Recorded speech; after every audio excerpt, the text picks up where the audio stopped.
What's causing all this? The Four Horsemen, pro wrestling's most elite stable. The Four Horsemen were the standard, the blueprint for heel factions to follow for years to come, with their concept still being utilised to this very day. Feared by their enemies at the time, yet respected today by pro wrestling fans, the Horsemen, in my opinion, should be rightfully recognised as one of the best and most important stables of all time. The thing is, it can be quite tricky for new fans or even seasoned fans to learn more about the Horsemen or find out what they were all about, because there's been so many versions of the group and so many storylines taking place within the faction's 14-year history. So today, I want to break down every iteration of the Four Horsemen. I'll also take a look at some other aspects of the group, including how they came to be, but please be aware that it's impossible to cover every big match and moment in one video because there's just way too much to look at. A Four Horsemen video series would be more ideal in order to cover everything, and I have been considering that idea for quite some time. But for now, this video will give you information on every version of the Horsemen, how guys left the group, how guys joined the group, and how the Horsemen fared in terms of adopting the new eras of pro wrestling. If you think about it for a second, you realize that the Horsemen started right here. It started with Gene and I. In kayfabe, Ole Anderson said the Horsemen dated all the way back to the 60s, but this wasn't true. Ole's claim was made to further a storyline where he was going to get kicked out of the group, but this is worth bringing up for those who want to get into the lore of the Horsemen. Ole claimed the first four members were himself, Gene Anderson, Arn Anderson, and Ric Flair, but the real formation of the Horsemen wouldn't happen until the mid-80s. Ric Flair had been associated with the Minnesota Wrecking Crew, a tag team that also had a few different members, but one thing was always a consistent with the crew. They all included members of the Anderson family. Gene and Lars Anderson were the original Wrecking Crew, one of the great tag teams of the mid to late 60s. Baby brother Ole would arrive on the scene in 1969, and in 1985 Ole would reform the group with his kayfabe nephew Arn Anderson. You may have thought Arn was Ole's brother, but it really depends on the territory and the era. Arn and Ole were billed as brothers, cousins, nephew and uncle, but they weren't really related. In Mid-Atlantic in the 70s, Ric Flair was billed as the cousin of Gene and Ole Anderson, and even though the cousins teamed together and fought against each other on occasion, they established a working relationship that would lead to the genesis of the Four Horsemen. Fast forward to the mid-80s, and Ole Anderson sells championship wrestling from Georgia to Jim Crockett Promotions. Crockett also buys the Saturday evening TBS time slots from Vince McMahon, so 2 hours of NWA wrestling would air on Saturdays from Ted Turner's Atlanta studios, and this is where the Four Horsemen would call home. You're talking about the Four Horsemen of professional wrestling, the people that make things happen. The original Four Horsemen consisted of Ric Flair, Arn Anderson, Tully Blanchard, and Ole Anderson. The group came together organically. There was no meeting held behind closed doors where this faction was planned out weeks or months in advance. The men in the group had the same enemies, but the one man who the Horsemen feuded with the most in those early days was Dusty Rhodes. Tully Blanchard had helped Ole and Arn break Sam Houston's arm in August of 1985, months before the group formalised their alliance. Not to mention, Tully was already feuding with Dusty and Dusty's protege, Magnum TA. Dusty also had history with Flair and the Andersons, so through Dusty, Magnum, and other NWA babyfaces, the group that would become known as the Four Horsemen kind of intertwined and became associated through common enemies. A cage match in Atlanta kick-started the faction though. On September 29th, 1985, Flair defeated Nikita Koloff in a successful title defense, and when Flair got jumped by Ivan and Nikita after the match, it was Dusty Rhodes who came to his aid. Flair warned Dusty previously to stay out of his business, but Dusty took this warning lightly, it seems, as right after helping out the Nature Boy, Dusty himself got jumped by the Andersons. Flair joined in on the attack and Dusty suffered a broken ankle. A riot almost broke out in the Omni, and this attack began the long and storied feud between Dusty and the Horsemen. Tully Blanchard, meanwhile, had enjoyed watching the Andersons and Flair destroy Dusty Rhodes, and seeing as the Andersons also had issues with Magnum TA, it made sense for Blanchard and his valet Baby Doll to align themselves with these three villains. He would begin joining the Andersons for 6-man tags, he would cut promos with Arn and Ole, and that's how the original four came together. It was all because they shared the same adversaries. The November 9th, 1985 episode of World Championship Wrestling on TBS has been credited as the night where Arn first called the group the Four Horsemen. However, Arn has since confirmed that he called the group the Horsemen on promos taped for local markets before this promo. These local promos are hard to come by, of course, so pinpointing the exact promo where Arn first said the Four Horsemen has been difficult. Wrestlers cut multiple promos in a single recording session, so every region or market would have their own specific tape. But Arn has said that the name Four Horsemen was said completely off the cuff, and it was Tony Schiavone who told Arn that he just named the faction without even knowing it. Again, it's another example of these early days of the Horsemen being very organic. Now things are really starting to change. It's going to be a whole new ballgame.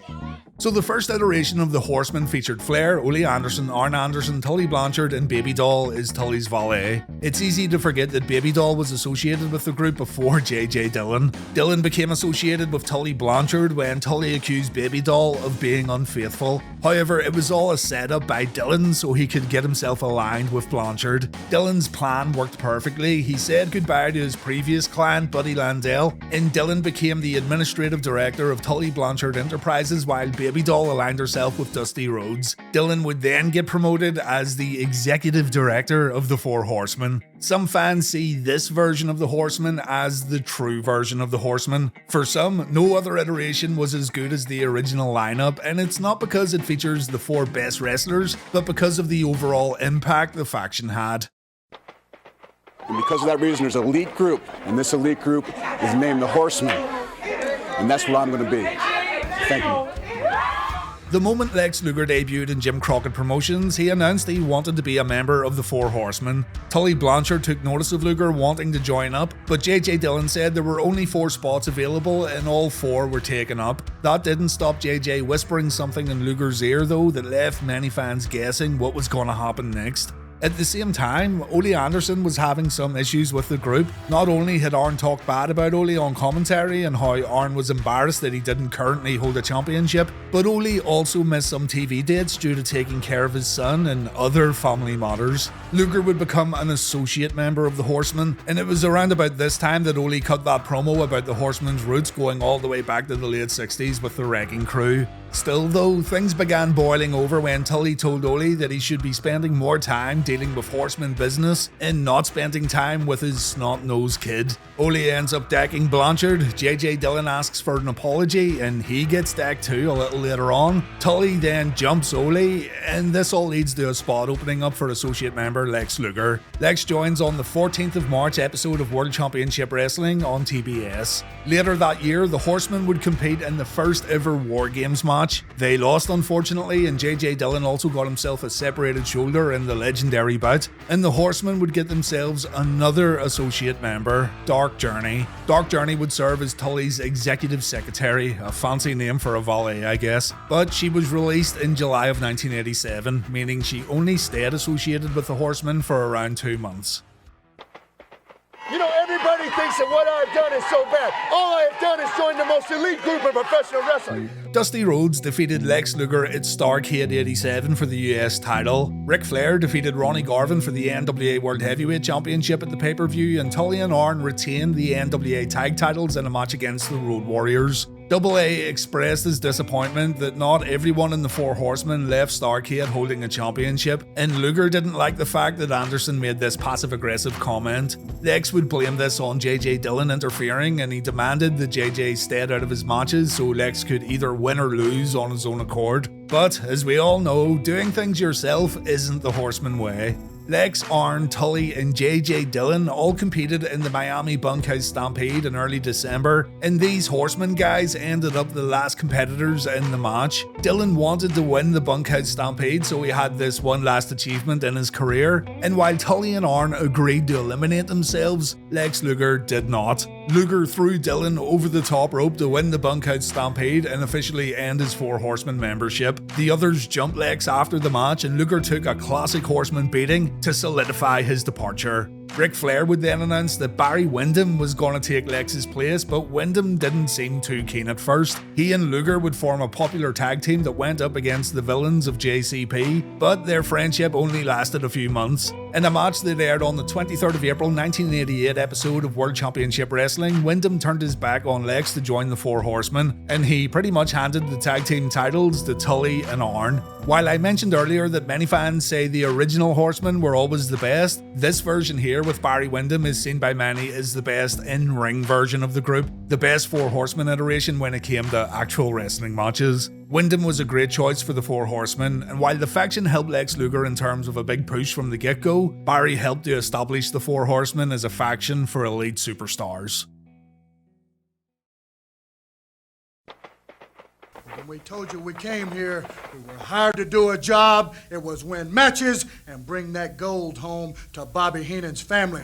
Tully and Arn were defeated by the Midnight Express in September of 1988 and they departed for the WWF, meaning the Four Horsemen were no more. The two felt they were underpaid, with Tully saying he got $1,000 for his appearance at the Great American Bash 88 as one half of the tag team champions, whereas JJ Dillon was paid $3,000. Crockett was in the middle of selling the promotion to Ted Turner. Turner executives wanted to interview various personnel in regards to working for Crockett and what the experience has been like so far, and Tully Blanchard was one of the men who got interviewed. Of course, Tully was still feeling bitter, so he badmouthed Crockett upper management during the interview. Word got back to Jim Crockett Jr., and shortly afterwards, both Arn and Tully said they wanted to leave. So the two left to join WWF. They became known as the Brainbusters, and they were managed by the great Bobby Heenan. What's noteworthy here though is that Tully Blanchard would never wrestle as a Horseman again following his departure. He failed a drug test when trying to get back into the company now known as WCW, and his offer was removed from the table. WCW tried to get Tully in a few times for Horseman reunions, but he always felt offended by what he thought were lowball offers, and so one of the cornerstones of the Horsemen was completely done with the faction. While Arn and Tully were away, Windham and Flair continued to get managed by JJ Dillon. They were just known as the Horsemen and not the Four Horsemen, and fans got excited when they teased that the Road Warriors might become members of the faction, but that didn't happen. Electrified! Yes! 10,000 people! Yes! Nationwide! Yes! Tonight! Woo! Kendall Windham became a Horseman very, very briefly. 1 week he held up the symbol of excellence, and the next week he's gone after the Horsemen bring in Hiro Matsuda as their new manager. JJ Dillon had left WCW and Matsuda was his replacement. However, Matsuda bought the Horseman contracts and the faction would be left dormant. Flair and the Windhams would become part of Matsuda's Yamazaki Corporation, so officially at this time in February 1989, the Four Horsemen are no more. Dillon meanwhile goes to work for Vince McMahon, and Barry Windham also eventually leaves to join WWF. People see that first era of the Four Horsemen as the true showcase for the faction, and things would never be the same again. And along with this, WCW would never be the same either, as the focus on their product shifted in terms of content and overall presentation. Still, let's carry on. Ole Anderson came back to WCW in October 1989 to back up Sting and Ric Flair. These two were going up against the Great Muta and Terry Funk at Halloween Havoc 89, and yes, Ric Flair was a babyface. In December that year, Arn Anderson also returned and the Horsemen reunited, though Tully Blanchard couldn't return for reasons already mentioned. Days after AA returns, the Horsemen add Sting to the group after the Stinger defeated Flair in the Iron Man tournament at Starrcade 89, a victory that would lead to Sting getting a shot at Flair's world title at Wrestle War 90. In January the following year, woman, real name Nancy Sullivan, revealed that she wanted to be Ric Flair's valet. Flair loved the attention, and even after initially turning down the offer, Slick Rick decided to bring woman in and she became associated with the faction. The Horsemen then gave Sting an ultimatum at the 10th Clash of the Champions show. He either backs out of this title match at Wrestle War against Flair, or the Horsemen are gonna put him out of wrestling for good. Sting says he won't give up his title shot, so the Horsemen attack him, and this means the group is once again turned heel. It also means there's now only 3 members. It goes without saying though, the Horsemen were always better as heels anyway. Turns out that Sting wouldn't get his title shot in the end, at least immediately. Later on at the Clash, he got legitimately injured when trying to climb a cage to get at Flair. So Lex Luger would take Sting's spot at Wrestle War. Arn Anderson would end up getting injured at the Wrestle War pay-per-view, a neck injury that would end up taking him completely out of the game years later, but we'll get to that soon. Barry Windham made his WCW return 2 months after Sting got kicked out. So Ric Flair, Ole Anderson, Arn Anderson and Windham made up the reunited Horsemen from April 1990 to May 1990. Ole Anderson would retire from in-ring action and become the manager of the group, so a spot became available for a brand new Horseman. Only care about one person, and that's me, and that belt around my waist. On the 11th of May 1990 episode of WCW Power Hour, during a Jim Cornette's Louisville Slugger segment, a new member of the Four Horsemen got revealed, Big Sid Vicious. Sid was a very unique horseman for sure. He was big, he was tough, he was merciless in the ring, but whether he was a good fit for the Four Horsemen faction is a topic that's very much up for debate. While it makes sense for the faction to add some muscle to the group and get themselves one of the biggest, meanest guys they could find, Sid didn't exactly carry himself like other members of the group. And while you may be thinking that such a statement is absolutely ridiculous, the Horsemen did always feature men and women who presented themselves in a certain way. You had to walk the walk, talk the talk, have a certain in-ring pedigree, and always remember that the group comes first. In the WWE's Four Horsemen documentary, everyone interviewed speaks badly about Sid being a member of the group. Arn Anderson said that Sid was more focused on what the Horsemen could do for him rather than what he could do to help the Horsemen. Barry Windham called Sid inept at wrestling,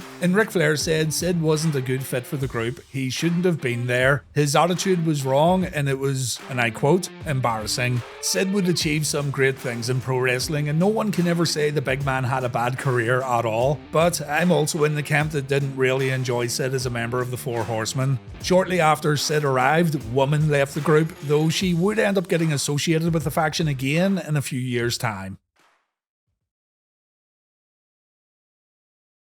We're gonna rock and roll because the Horsemen, woo, are reunited again. 1991 saw the Horsemen dissolve once again due to core members leaving for the WWF. Sid's contract expired, so he travelled to New York, but the biggest shocker came when Ric Flair also packed his bags to head over to WWF. Along with his expensive suits and expensive robes, Flair also packed the big gold belt, and on WWF TV, he was briefly recognised as the real world's champion. Arn Anderson, meanwhile, would form a tag team with Larry Zbyszko back in Atlanta known as the Enforcers, and Barry Windham would also get pushed as a babyface. When Ric Flair came back to WCW in 1993, the company teased a Flair vs Windham showdown for the NWA Heavyweight title that Windham won at Super Brawl 2, the show where Ric Flair made his return. But Flair had a no-compete clause in his WWF contract, so the match was put on hold. In the meantime, Flair began hosting a Flair for the Gold, his own talk show that would get put in place in lieu of Flair actually wrestling matches. So at Slamboree 1993, a Horseman reunion was promoted by WCW, and fans who purchased the pay-per-view would get to see wrestling's most elite faction get together one more time.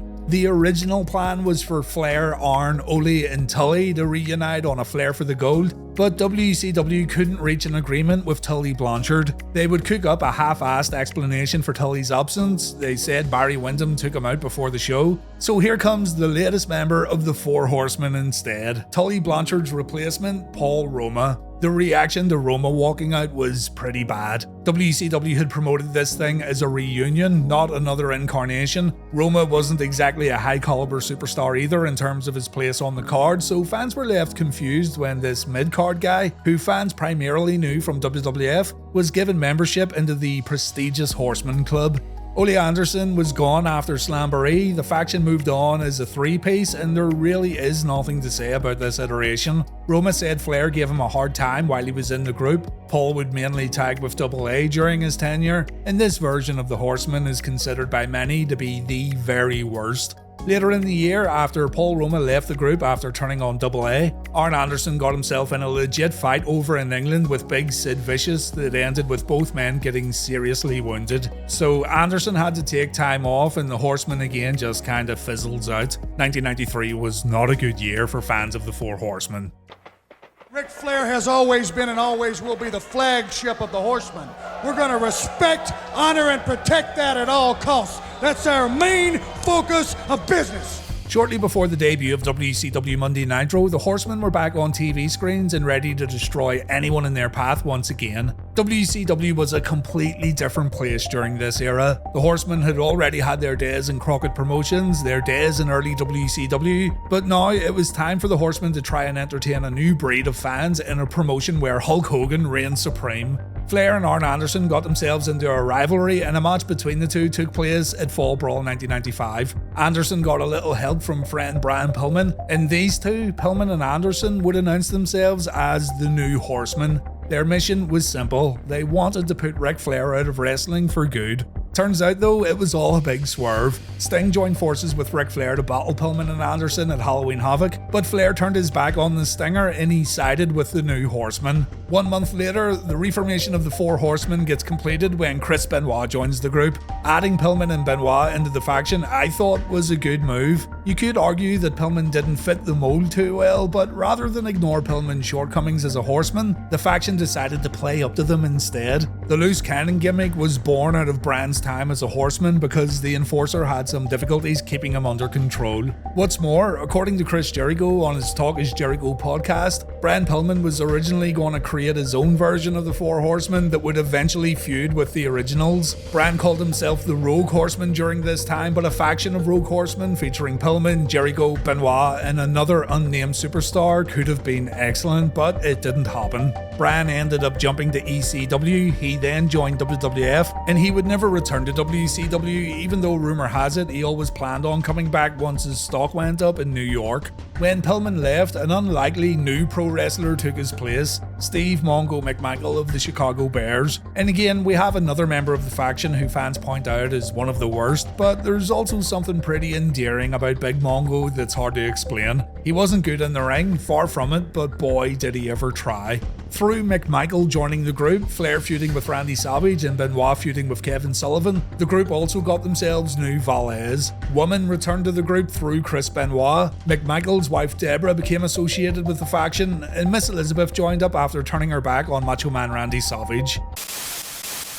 The NWO then appeared in WCW, and just like that, the Four Horsemen were no longer the top heel faction anymore. The New World Order brought a lot of intrigue and a lot of reality to Monday Night Wrestling shows, and as historic as the Four Horsemen were, they simply struggled to compete against the attention and controversy that NWO brought to the table. Jeff Jarrett became a member briefly, and he got involved in a feud with fellow horseman Steve McMichael. This would lead to Double J's time in the faction being pretty limited, and it also leads to fans not really considering Mr. Jarrett as a fully fledged member of the group. But if we count Kendall Windham, then we have to also include Double J. This iteration of the Horsemen ended when Arn Anderson announced his retirement from pro wrestling. Double A wanted Kurt Hennig to take his spot as the Enforcer. Hennig agreed, but then in the Fall Brawl 97 War Games match, Hennig shocked the Horsemen by slamming the cage door on Ric Flair's head. Hennig joined the New World Order, and again the Four Horsemen looked second rate. No way in hell someone would have gotten away with this kind of treachery back in the 80s. But in the mid-90s, Flair decided to disband the Horsemen because he felt he was bringing Benoit and McMichael down with him.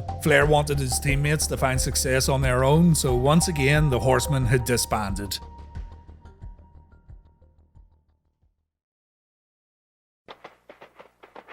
Somebody told me that the Horsemen were having a party tonight in Greenville.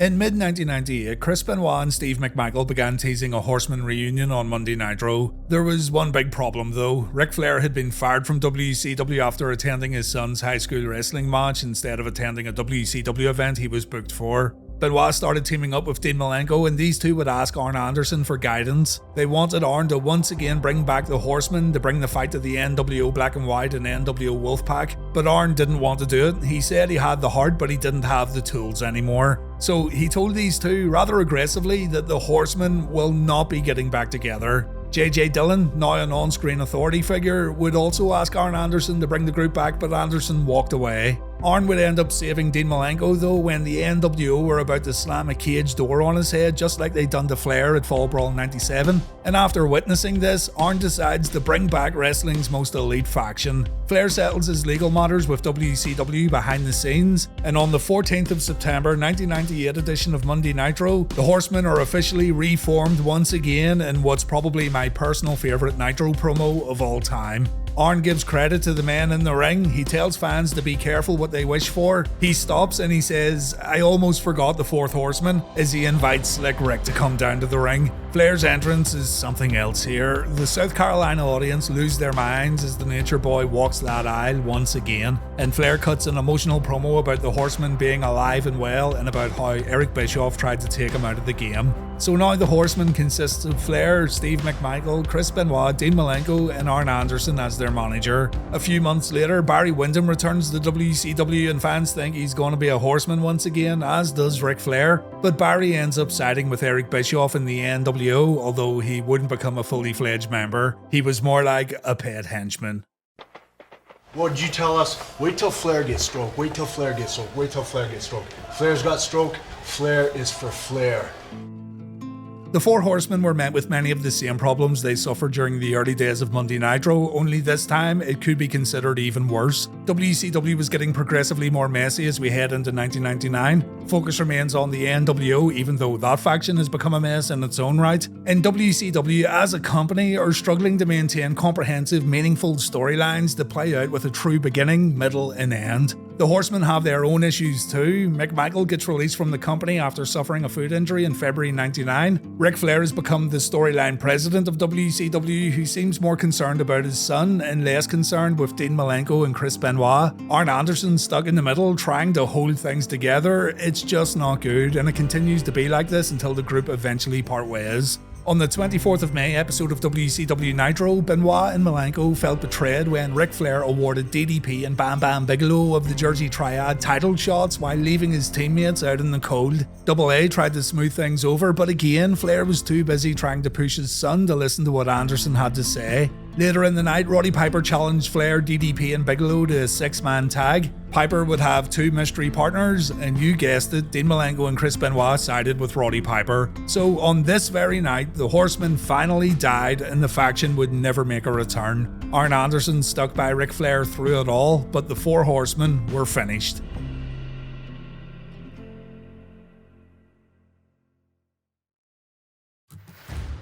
And that was the Four Horsemen, every iteration and every member. As mentioned, the Horsemen were the blueprint for others to follow. Jim Ross has said multiple times that DX and the NWO wouldn't have existed the way they did if it wasn't for the Horsemen. The Dangerous Alliance had ties with the Horsemen, being a villainous heel stable in WCW that also included Arn Anderson. You've got Evolution that Triple H said was 100% inspired by the Four Horsemen, and a group that also helped Nature Boy Ric Flair remember just who he was when dealing with personal issues. You take the likes of NWO, DX, the Dangerous Alliance and Evolution, and look at the factions they inspired. It all traces back to 1985 when Arn Anderson formally introduced wrestling fans to the Four Horsemen.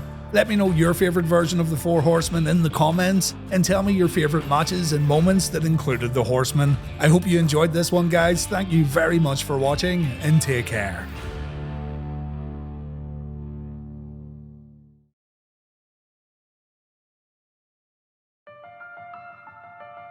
The Sting character had one of the most radical changes in the whole history of pro wrestling, made even more notable due to how popular Sting was and how far the original character had taken Steve Borden in terms of overall success. The blonde Sting, known by fans as Surfer Sting, gave many people a reason to tune into WCW programming. Viewers love seeing the Stinger take on all competitors while fighting the good fight week in and week out. But in the mid-90s, things simply had to change. WCW completely shifted direction when 2 outsiders joined the company, threatening to take over the entire organisation and take away the WCW that Sting flourished in. The Stinger was the first to step up to these outsiders, and he made it clear that he was ready for the war that Scott Hall and Kevin Nash were about to bring to the company that meant so much to him. While the arrival of the New World Order served as the catalyst for Sting's transformation, it was something else that pushed him over the edge and turned him into a new character. It was the lack of trust the company and his peers had in him when the NWO began playing mind games, and fans were introduced to a new, darker Sting that was heavily influenced by The Crow, a comic book character and movie character that came from the mind of American writer and artist James O'Barr. Let's look at the creation of the Crow version of Sting, and let's look at what made the character so successful.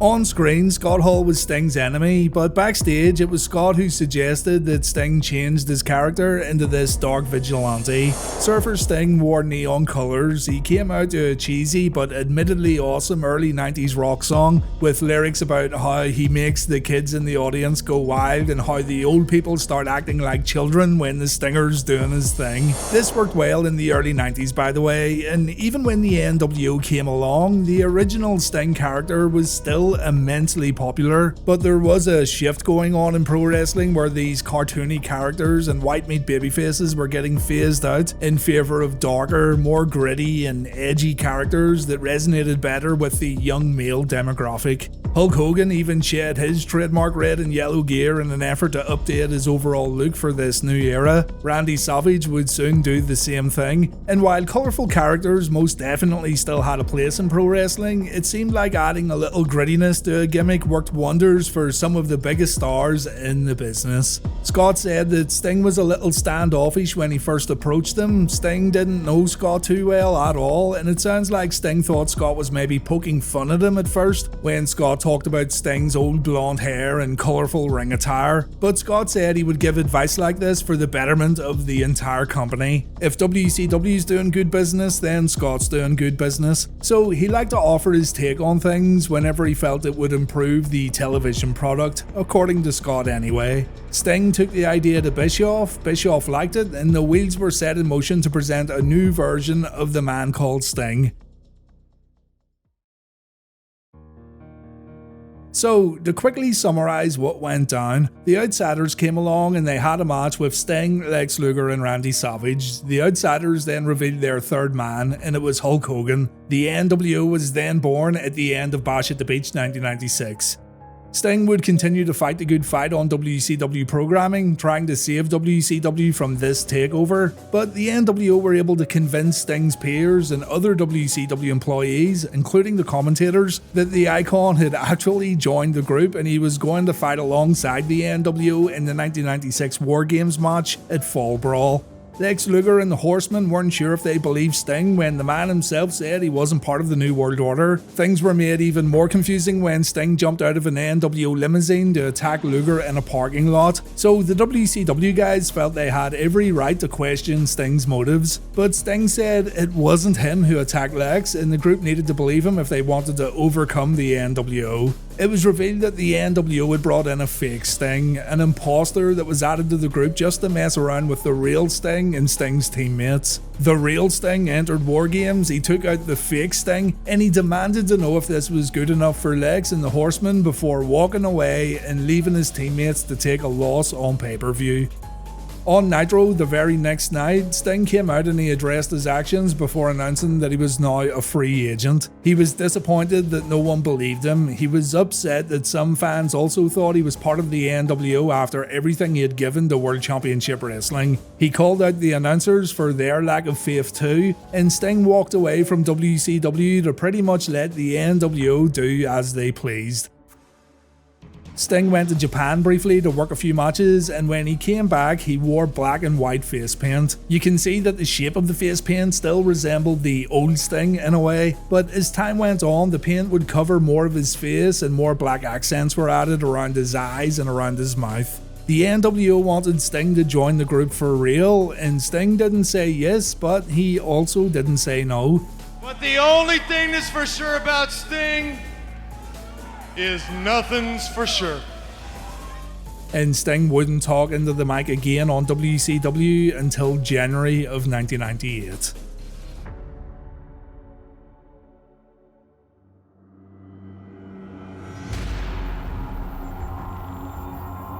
Scott Hall didn't read the Crow comics. He watched the 1994 movie starring Brandon Lee, but seeing as the comic serves as the true genesis of the Crow character, we're going to focus on the comic books here, and you're going to quickly learn that many of the original Crow's characteristics actually match up to the Crow's Sting character in WCW. Now, I will be taking some liberties here too. Scott just watched the movie and he thought Brandon Lee looked cool while appreciating the darker tones of the Crow character. The comic book wasn't looked at before, during or after Crow Sting's debut, but I think it's good to look at this character inspiration from the absolute ground level. Plus, it's more fun.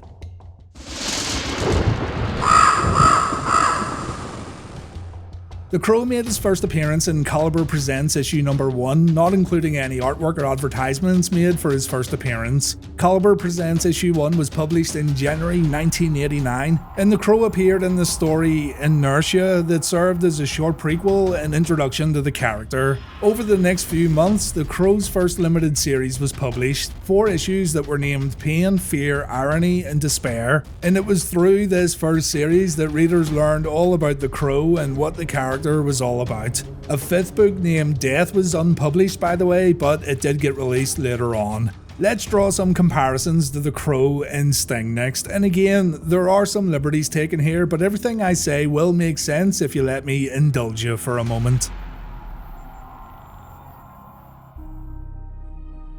Eric, the protagonist in the original Crow comics, is killed by a group of thugs along with his wife. Sting, the protagonist in WCW, is in the middle of WCW getting killed by a group of thugs. Eric is resurrected by the Crow sometime later, and he plans on getting revenge for the people responsible for killing him and his wife. Sting's character looks to get revenge on the people responsible for killing WCW. I know, the lives of a man and a wife seem like a weird comparison to a wrestling company, but wrestling is weird anyway, so just roll with it. The Crow Sting, at its core, was all about bringing WCW back to what it was by taking out the men who were hell-bent on taking it over.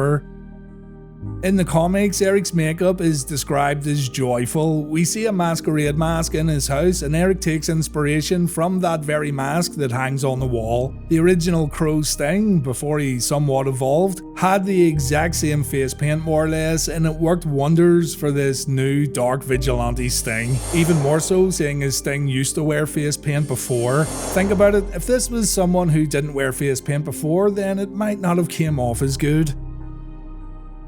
In the comics, the Crow's abilities, or his magic as it were, the ridiculous strength, the agility, and the reflexes, it's all driven by vengeance, and at its core, it's derived from lost love. The antagonist being separated from someone that meant the world to him, or her in later comics. Sting, meanwhile, is driven by the loss of WCW. Everything he knew was rooted in that company, and he was at home in WCW while representing everything that was good.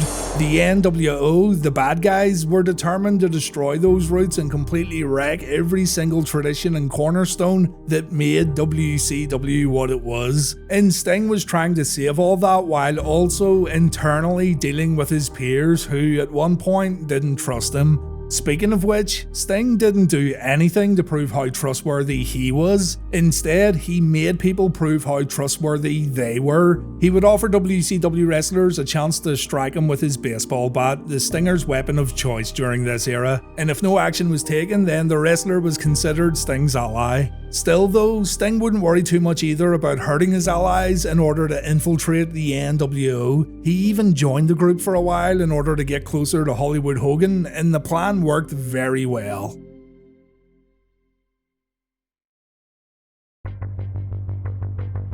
Seeing as Sting didn't wrestle during the early days of the Crow gimmick, he would make his presence felt by sitting in the rafters and watching over everything that happened in the ring. He stalked his opponents from high above, keeping an eye on what was going on within the NWO and within the WCW Crusaders that once turned their back on him. Sometimes he could be spotted, other times he was nowhere to be found, but Sting instilled a lot of paranoia within the NWO, and it was all very effective, both from a storyline perspective and from the perspective of viewers watching at home. No one had done anything like this before, and you gotta give Eric Bischoff credit for putting off Sting's eventual return to the ring for as long as he did. When Sting was ready to get back in the ring at Starrcade, WCW made a lot of money, and the creative booking up until that point was perfect. Anyway, the threat of Sting was always there. Even if Steve Borden was in another city or state, it never had to be explained on TV because his home on TV shows was away from the spotlight anyway. And this whole thing with the icon living in the shadows and striking at the most opportunistic times was what made it all work.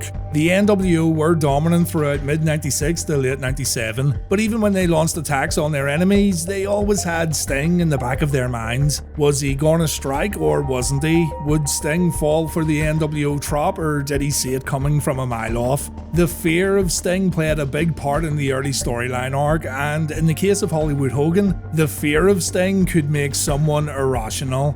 To cope with this fear, Hogan would say Sting's actually afraid of Hollywood. Hogan built this fantasy in his mind that Sting was hiding in the shadows because he didn't want to face Hogan one-on-one. Even when Sting made it clear that he wanted to fight Hogan and no one else, Hollywood still tried to convince himself and anyone that would listen that Sting's the one sitting in the rafters shaking like a leaf, while Hollywood's in the ring looking to settle things once and for all.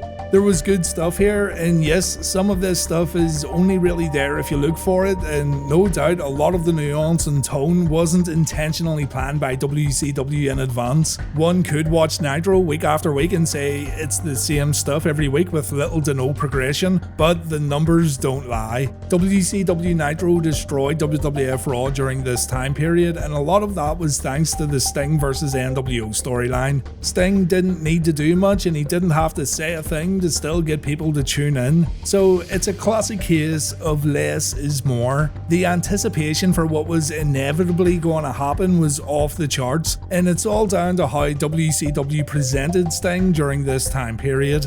In the comic, Eric's mission was to take out the gang who killed him and his wife one by one before getting to the group's leader, T-Bird. Sting would do the same before getting to the NWO's leader, Hollywood Hulk Hogan.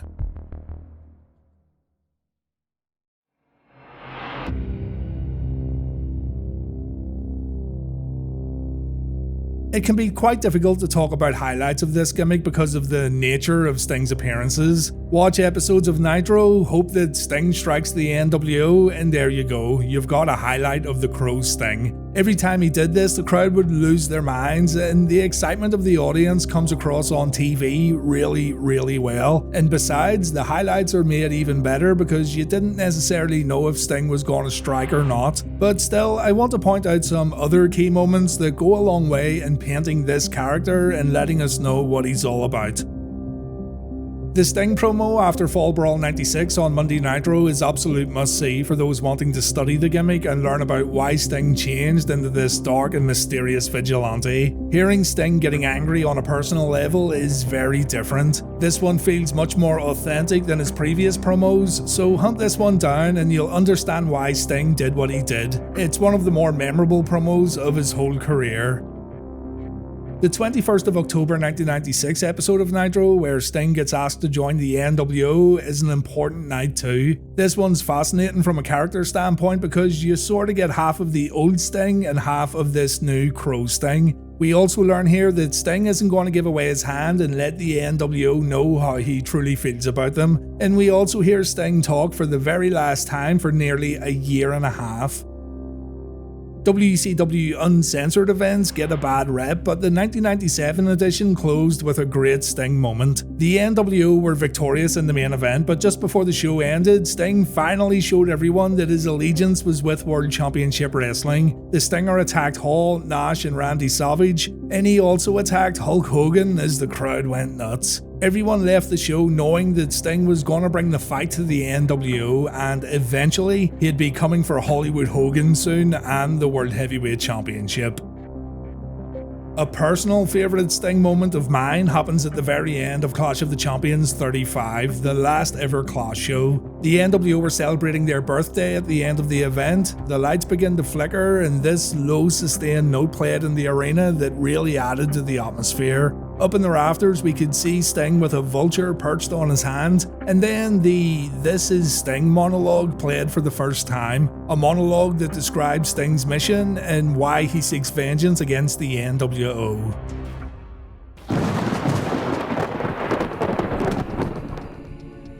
When a man's heart is full of deceit, it burns up, dies, and a dark shadow falls over his soul. From the ashes of a once great man has risen a curse, a wrong that must be righted. We look to the skies for a vindicator, someone to strike fear into the black hearts of the same men who created him. The battle between good and evil has begun.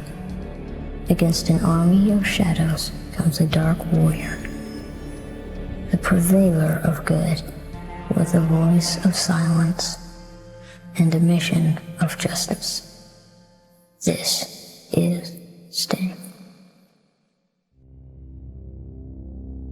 The Vulture then sits on the ring ropes as the NWO look on in fear, not knowing what to do as that low sustained note continues to play in the arena. On the 13th of October 1997 edition of Nitro, a bunch of fake Stings came to the ring at the very end of the show to confront the NWO. These fake Stingers had been synonymous with the New World Order, and they were used frequently to swerve fans and swerve viewers at home. This time though, one of the fake Stings hit Buff Bagwell with a Scorpion Death Drop, only to reveal himself as the real Sting afterwards. They pulled this one off really well by playing with your expectations, and the audience absolutely lose their minds when they realise what just happened. Finally, and I know it's a sore point for a lot of people, but the Starrcade 1997 main event is worth bringing up. I know the finish was a mess, but Sting's entrance, the stare down in the middle of the ring, the atmosphere inside the arena, it was all undeniably excellent. It's a shame things turned out the way they did, and the ending of the bout definitely overshadows everything else about this match, but the anticipation moments before the bell rings is on another level.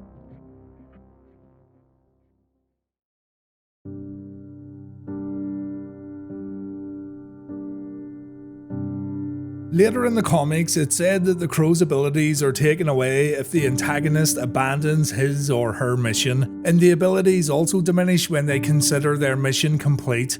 If we take this and play with it a bit, you could consider Sting's mission coming to an end at Starrcade 97 when he defeated the leader of the NWO, because really, the Sting character was never the same again. He would begin to talk a lot more, he wasn't as invincible as he once was, and he didn't seem so much driven to protect WCW but more so to hold on to the WCW Championship while the NWO began to implode due to infighting within the group. Sting would eventually abandon the white face paint in favour of a red version when he joined the NWO Wolfpack, and during this time in particular, anything that remotely resembled the white and black version in terms of his motivations were completely gone. Yes, the Wolfpack did fight with NWO Hollywood, but Sting wasn't this lone wolf anymore. He wasn't a vigilante that stalked his prey from up in the rafters. He was just like everyone else who had a problem with Hollywood Hogan. Still though, the white and black version of Sting would make a comeback to WCW, and he would once again appear from the rafters before taking out his opponents. But again, it wasn't the same. He was tangled up in usual, more traditional storylines that didn't expand upon the core characteristics of the gimmick. The same's true for Sting's time in TNA, WWE and AEW, with the only real big deviation being the Joker Sting that appeared in Impact. This character was of course inspired by Heath Ledger's portrayal of the Joker in the 2008 film The Dark Knight, and judging by comments made online, in retrospect, it seems that fans are split on the insane icon. Some fans liked it, others didn't. The Crow Sting that walked out on WCW Nitro in 1996 though serves as the foundation for the Sting we still see on AEW television today, and it proves the overall longevity of the character. Surfer Sting in modern times wouldn't look right at all, so what Scott Hall and Sting did back in 1996 was create a wrestling gimmick that was once maybe a necessity but ended up standing the test of time. Many fans grew up with the Crow Sting and they know very little about his early days. Sting is generational though, and it really doesn't matter which version of Sting you were most fond of or which version of Sting you grew up with, he'll always be one of the most successful and popular superstars of all time.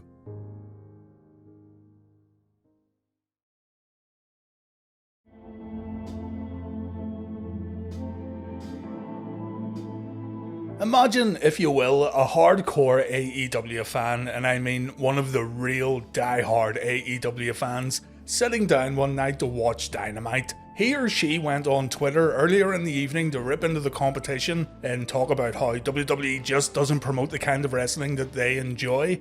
They have their AEW merchandise on, they have logged into their AEW group chat getting ready to talk about tonight's Dynamite matches. They turn the channel to TNT and there's Vince McMahon on their TV screen saying that the WWE are taking over the time slot. There's no Chris Jericho tonight, there's no Kenny Omega, there's no CM Punk, no Young Bucks. Instead, this hardcore AEW fan is going to get presented with match recaps from WWE Raw and WWE SmackDown throughout the show. Could you imagine the backlash if something like this happened?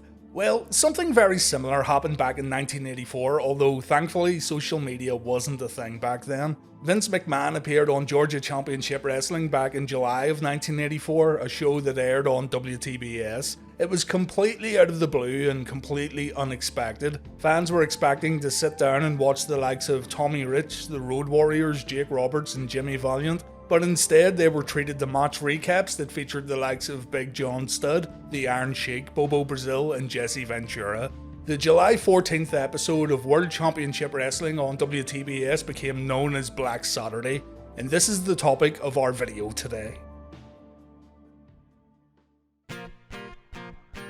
First, we should look at Georgia Championship Wrestling and clear up any confusion regarding their Saturday night TV show. Once we understand the show and Ted Turner's involvement, then the rest becomes a lot easier to grasp. Georgia Championship Wrestling was found all the way back in 1944, then known as ABC Booking. In the 70s, the company made its television debut on ABC affiliated channels with Big Time Wrestling airing on Saturday afternoons, but the promotion would later move its programming to an independent station named WTCG, a station that was owned by Ted Turner. Pro wrestling was good for independent stations like this because it was so cheap to produce, and also wrestling shows garnered a lot of views. Soon enough, WTG became known as WTBS, a satellite distributed superstation, and Georgia Championship Wrestling would remain a part of the superstation's programming. Many wonder why Ted Turner remained so loyal to WCW during difficult times in the 90s, and well, this is your answer. Turner loved pro wrestling, and it was a cornerstone of his programming even when he was running independent channels without any kind of network. There's a certain loyalty he had to pro wrestling, and wrestling shows were always solid performers on his channels. Georgia Championship Wrestling would thusly become the first National Wrestling Alliance territory to get featured on cable television, meaning the promotion was available nationwide to those who had the luxury of satellite or cable television.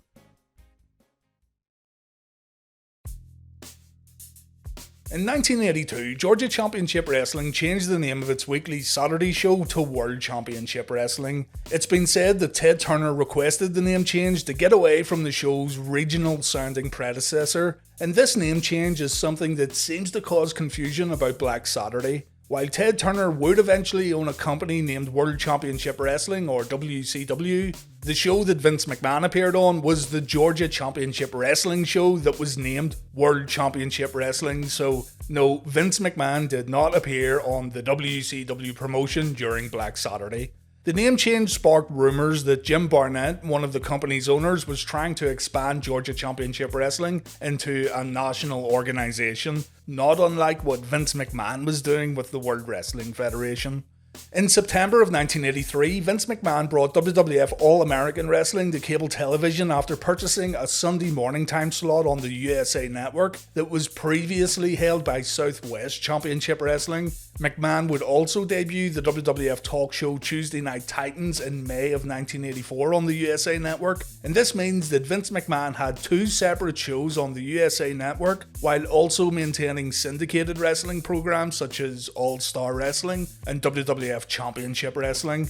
Wanting to dominate the cable distribution of pro wrestling and pretty much control all wrestling that aired on cable television, with two networks airing WWF shows, Vince McMahon approached Ted Turner in hopes of purchasing the Georgia Championship Wrestling time slot where the World Championship Wrestling show would air, and Ted Turner refused to sell. Vince McMahon would have to find another way to get his programming on WTBS. Running the show backstage at GCW was a mixture of company owners and bookers. You had Jack and Jerry Briscoe holding stakes in the organisation, Jim Barnett held stock, and you also had Ole Anderson and Paul Jones owning a piece of Georgia Championship Wrestling. Ole Anderson has been singled out as one of the main culprits responsible for backstage turmoil at Georgia Championship Wrestling. The company owners apparently didn't like how he booked shows, they didn't like his general attitude, and they didn't like how he operated the business. McMahon knew there were backstage issues, and Vince McMahon came up with a way to please these company owners. If Vince McMahon couldn't buy the Saturday Night Turner time slot, then he was going to try and actually buy the company that occupied Saturday nights on WTBS. The Briscoes, Barnett and Jones would all be involved in the sale, while Ole Anderson would not be involved. Vince McMahon said, "I thought it was a brilliant maneuver on our part, quite frankly. If I could attack the cable audience from both ends, from a USA Network standpoint and also from a Turner Network standpoint, with Turner as a superstation being in more cable systems in the USA, I thought that would be a great 1-2 punch into the cable market and thus into pay-per-view." The Briscoes were doing some work with Jim Crockett around the time when Vince McMahon reached out to make an offer. Gerald Briscoe said, "At the time, Vince was cherry-picking the top wrestlers around the United States, and he asked Jack if he was able to talk. Jimmy Crockett was right there, and Jack said, 'No, I'm not.' Vince said, 'Well, give me a call when you guys are at a place where you can talk.' Later, we went to Jack's apartment. Vince called again, and originally we were just talking about coming to work for him. During the conversation, Jack made the suggestion that we were looking to sell Georgia Championship Wrestling. Vince flew us up to LaGuardia on a day off later that week, and we met in a conference room. Nobody ever knew about it. We sat down and talked about working for him and also about selling Georgia Championship Wrestling. I told him that we could get the controlling interest to vote in our favour because some of the stockholders were really disgruntled about the direction of the company. No one was really making any money, even though we were doing great business." The fact that no one was making any money out of GCW is quite important. Jerry Briscoe would say that Ole Anderson wasn't forthcoming in regards to the revenue being generated by the company, and the Briscoes felt that Anderson was actually taking money away from them. Ole Anderson was rubbing the other owners the wrong way, both in terms of finances and how he was running the company, and it seems like Vince McMahon knew this all too well, and he used this to gain Georgia Championship Wrestling. Jerry would continue on. "We had a very dysfunctional company. The company was making real good money at events, and we'd started running in Michigan, Ohio, West Virginia, Kentucky, and parts of Pennsylvania. But we weren't getting any good dividend checks. We agreed to a deal where Ole would pay us a little bit of money on the side. He continued the payments for about 3 or 4 months, then he dropped them because he said business was so bad. But it wasn't. We were aware that business was really good in those markets we were running. Ole was not going to change his income, but he wanted to take money away from us."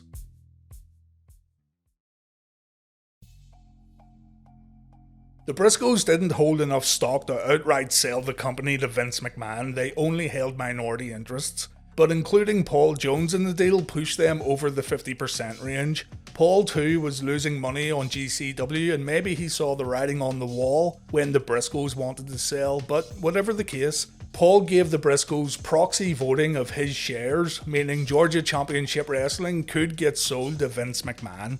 Researching Jim Barnett and all this gives conflicting information. Some say Vince McMahon totally worked Barnett and the Briscoes by doing 2 separate deals at the same time.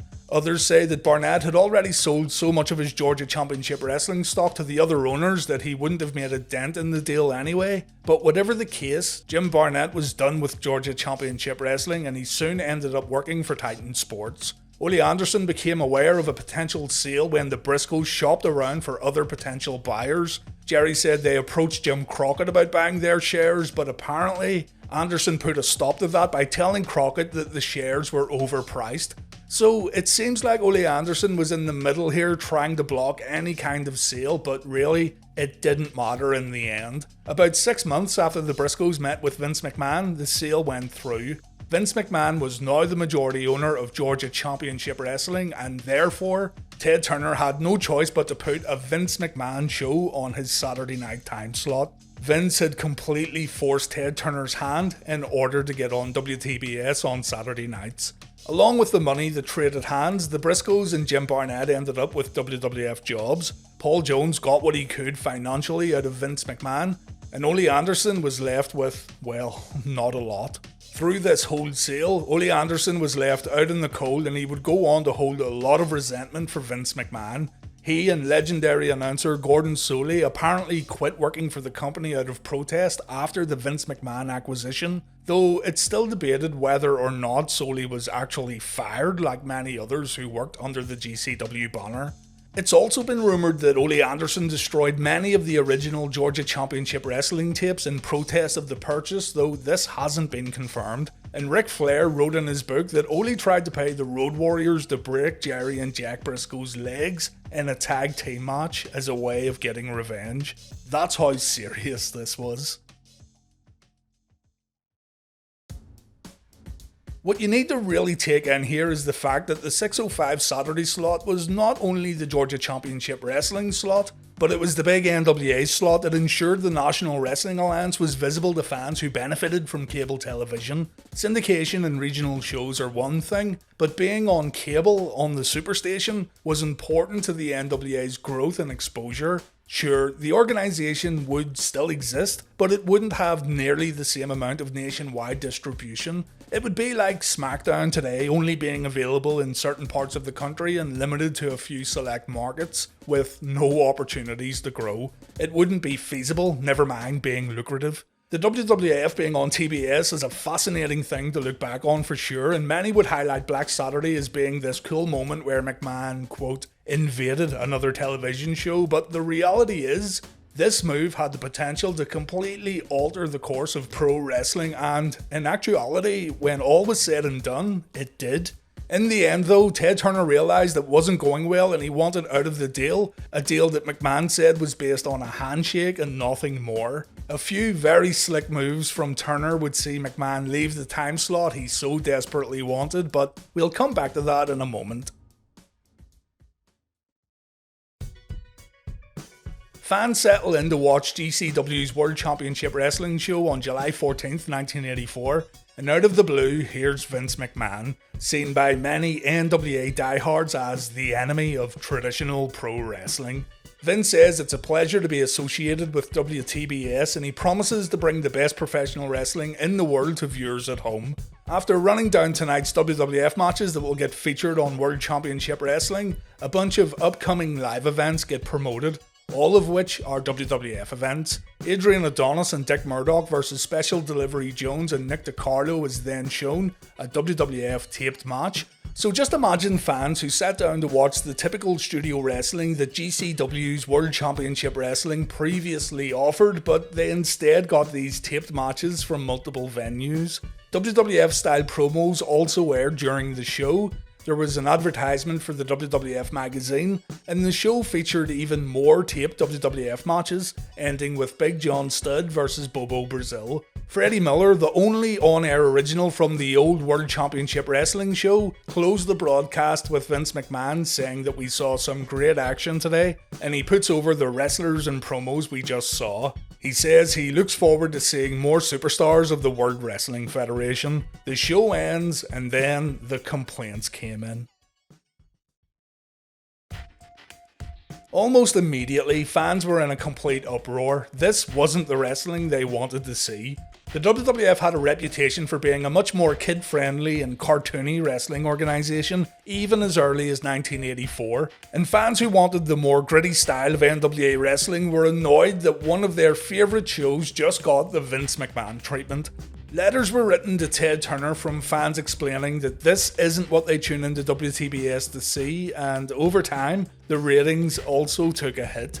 The WWF seemed content with filling World Championship Wrestling with repeat matches that were available on the USA Network, or squash matches, and this was something fans who were familiar with Georgia Championship Wrestling didn't care to see. To be fair, squash matches did air on TBS before Vince McMahon came along, but the frequency of throwaway bouts featured on the WWF World Championship Wrestling show was quite ridiculous when compared to the original. The NWA version of the show was much more popular, it attracted more viewers, and the TV ratings proved this. Ted Turner got annoyed for a few reasons. First, the fan letters were piling up asking for a return to the glory days of the show. Thousands of letters apparently reached Turner asking for Vince McMahon to get removed, and also fans wanted the return of Gordon Soley. Secondly, the ratings had dropped significantly. I don't think I need to explain that. Thirdly, Vince McMahon had promised live matches that would take place in TBS studios, and this didn't happen, instead airing matches that appeared on WWF Championship Wrestling and WWF All-Star Wrestling. It wasn't until March of 1985 where McMahon would put on studio matches after Turner threatened to pull the plug and after the program was renamed to WWF Georgia Championship Wrestling, although to be fair, these were still squash matches. To combat all this, Turner made some drastic decisions. If he couldn't kick the WWF off his own network due to a quote handshake agreement, then he was going to simply bring back the wrestling his core audience loved in different time slots. Turner approached Bill Watts and an offer was made to bring Mid-South Wrestling to TBS, taking a Sunday afternoon slot. And Ole Anderson began promoting Championship Wrestling from Georgia, and that promotion got affiliated with the NWA, so Turner decided to give Anderson a time slot also on Saturday mornings. Championship Wrestling from Georgia was seen as the true successor of the original GCW. The show even brought back Gordon Soley. Both Mid-South and Championship Wrestling from Georgia did better ratings than WWF World Championship Wrestling, and Vince McMahon wasn't happy with how things were turning out. McMahon thought he would completely control wrestling on cable television, but he didn't consider for a moment that Turner would simply add more shows to his network. And with the WWF losing viewership and being seen as even more cartoony in comparison to these other wrestling shows on TBS, McMahon decided to give in. All this time, all this fighting, all the deals that had to be made. You could say that Vince McMahon was played at his own game here, but the problem was, Vince was trying to outsmart a network owner, and even right up to the present day, the network is something that Vince McMahon answers to. It's not the other way around. You can't overlook how sweet this must have been for Ole Anderson too, by the way. Not only was he giving the middle finger to Vince McMahon after being left out in the cold, but he was also back to promoting a wrestling show on cable television that more fans wanted to see. So Vince McMahon was now losing viewers, and this meant he was also losing money. Jim Crockett Jr., owner of Charlotte, North Carolina-based Jim Crockett Promotions and NWA president, would end up making a deal with Vince McMahon, a deal that would have huge implications when we consider the evolution of pro wrestling on TV. For $1 million, Vince McMahon would sell the time slot to Crockett. Jim Crockett Promotions, who had similar aspirations to the WWF in terms of going national, had also just purchased Championship Wrestling from Georgia, so this purchase would lead to JCP becoming the dominating wrestling organisation on Turner Networks, while also putting the National Wrestling Alliance back at the forefront on TBS. Fans rejoiced as Vince McMahon's wrestlers were taken off the channel and replaced with proper studio wrestling once again. Vince McMahon counted his losses and he moved away from Turner Networks, although his plans for expansion were far from over. McMahon had a big ace up his sleeve, and this sale would help in funding an event that would become the Super Bowl of wrestling, an event that mixed the world of celebrity, music, pop culture, and of course pro wrestling, and that event was named WrestleMania. WWF World Championship Wrestling's final show featured a ton of hype for WrestleMania 1, and the final Saturday night WWF show on TBS aired on March 30th, the night before WrestleMania in Madison Square Garden. Crockett took over the following week, so it could be said in a roundabout way that JCP paid for WrestleMania. If we jump ahead a bit, when JCP was struggling financially in the late 80s, Ted Turner didn't want to lose pro wrestling on his network, and the steady ratings Jim Crockett Promotions brought in with their version of the World Championship Wrestling show. And so Ted Turner himself would purchase Jim Crockett Promotions, and Turner's new wrestling organisation would get renamed to World Championship Wrestling, the same name as the TBS show that had been operated under so many other promoters such as Ole Anderson, Vince McMahon and Jim Crockett Jr. As for Vince, well, he didn't do too badly in the end. The sale of the time slot helped to further fund WrestleMania, and also McMahon ended up with another time slot on the USA Network. This one was made available for the WWF Primetime Wrestling show. Vince would just have to live with another wrestling company being available to homes with cable television, and having these two companies on separate networks would end up leading to very big things. It was actually a good thing for wrestling viewers at home. The story continued on with the WCW promotion becoming Vince McMahon's biggest ever rival, and in around 7 or 8 years' time after Turner purchased the company, WCW would become a real headache for the WWF when WCW Nitro went head to head with WWF Raw on Monday nights. The rather legendary Saturday night time slot would host WCW Saturday Night from 1992 onwards, and by the time Nitro came around, the Saturday night show would get relegated to B-show status.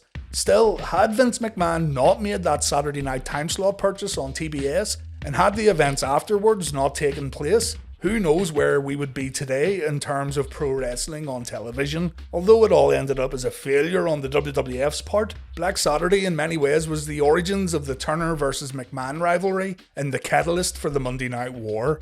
If McMahon had stayed on TBS and if the WWF produced a show that people wanted to see on Saturday nights, well, you best bet that wrestling in the 90s would have been way different, and the domino effect would bring us to modern wrestling also looking very different. It's all very intriguing and it leaves us with a lot of what-if scenarios, but what it also shows us is that really anything is possible in the world of wrestling when money is involved. Anyway, thank you very much for watching. I hope you enjoyed this one, and take care.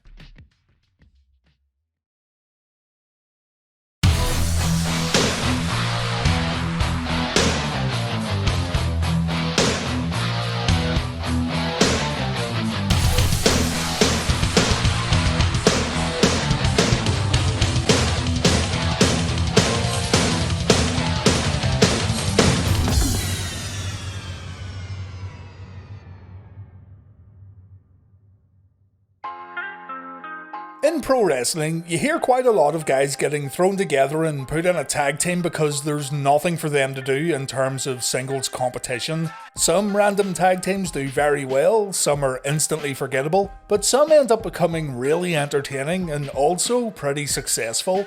The Hollywood Blondes, Steve Austin and Brian Pillman, was a team that was thrown together because there was no long-term plans for either man. Austin was promised a singles run with the WCW US title, but that plan was changed, much to Steve's annoyance. And while Austin himself didn't have high hopes for this new tag team when the idea was first presented to him, the Hollywood Blondes would turn out to be one of the best things Austin was involved in during his time in WCW. Brian Pillman benefited from the team too. Pillman was able to get much more creative on the mic and let his personality shine a little while being a part of the Blondes. And in the end, the team got so over with fans that the powers that be in WCW decided to end the run because, well, they weren't supposed to get over. Today we're going to take a look at the Hollywood Blondes tag team in WCW. A lot has been said about Brian Pillman's character work and his unorthodox loose cannon persona, but not enough is said about Brian's work as an in-ring performer. Before his life-changing injury in April of 1996, Brian Pillman was doing stuff in the ring that fans had never seen before, especially during his Flying Brian days from 89 to early 93. While there were others on the roster who were high flyers, Pillman's ring work felt a little more daring, a little more risky, but Pillman was pulling off these moves that were more commonplace in Mexico and Japan, and this really helped him stand out. WCW fans couldn't get enough of Flying Brian during his early days in the company. Brian won a tournament in 1991 to become the first ever WCW light heavyweight champion, beating Ricky Morton in the finals. Brian would drop the belt to Jushin Liger at a Georgia house show, but he won it back in a ridiculously good pay-per-view match at Super Brawl 2. Bill Watts took over booking duties in WCW, and seeing as Watts resurrected the old rule of top rope moves being illegal, there was really no point in having a light heavyweight championship or division anymore. The belt then was pretty much ignored without ever getting a true fair shake. The championship, however, was the predecessor for the successful WCW Cruiserweight division that was introduced by Eric Bischoff in 1996, and it can all be traced back to Pillman winning the Light Heavyweight Championship back at Halloween Havoc 1991. Stunning Steve Austin came into WCW as a heel, and 1 week after his debut, he defeated beautiful Bobby Eaton to become the WCW TV champion. Austin had studied the science of pro wrestling. He knew how to have good matches by understanding what he called the mechanics of pro wrestling. You can tell this too by watching his early matches. Austin had a diverse moveset that leaned more into the technical side of things, and he had the ability to make both himself and his opponents look good. He became a part of Paul Heyman's Dangerous Alliance stable, which instantly gave him more credibility, seeing as he'd be working alongside some of the top heels in the company. The thing that held Austin back though, and this is something he said by the way, was the fact that he didn't have the right gimmick. Trying to pinpoint exactly who Stunning Steve Austin was supposed to be in terms of character wasn't easy, and this was something the WWF also struggled with when Austin debuted in early 1996. But one thing was for sure, Steve Austin was extremely competent in the ring, and he had a lot of determination. Austin's work didn't go unnoticed. Dusty Rhodes told Steve that he was going to get paired up with Harley Race, and a run with the US title was also promised. But then, one day while at a TV taping, Brian Pillman approached Steve and he said, "Hey kid, we need to come up with a finish, we're a tag team now."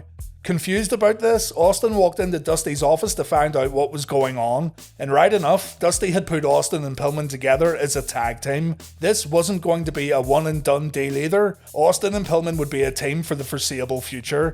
Steve Austin wasn't happy about this decision. He wanted the singles run, and in Austin's DVD documentary produced by WWE, Arn Anderson explained that WCW were looking for guys who could shift merchandise. Steve Austin was seen as a blue-collar guy with blue-collar potential. Those in charge didn't see Steve Austin as marketable. Where have you heard that story before? It's a bit odd that Dusty would promise Steve this big singles run and then take it away, but, well, he ended up getting paired with Brian Pillman, and WCW had very low expectations for the team. Pillman and Austin's tag team was simply put together to give both guys something to do on TV. Austin and Pillman had teamed up before they were officially announced as a long-term tag team. Their first match together was back on the October 17th, 1992 episode of Worldwide, where Austin and Pillman defeated Chris Sullivan and Tommy Angel. And from here, Austin and Pillman worked a few further tag team matches on Worldwide and Saturday Night.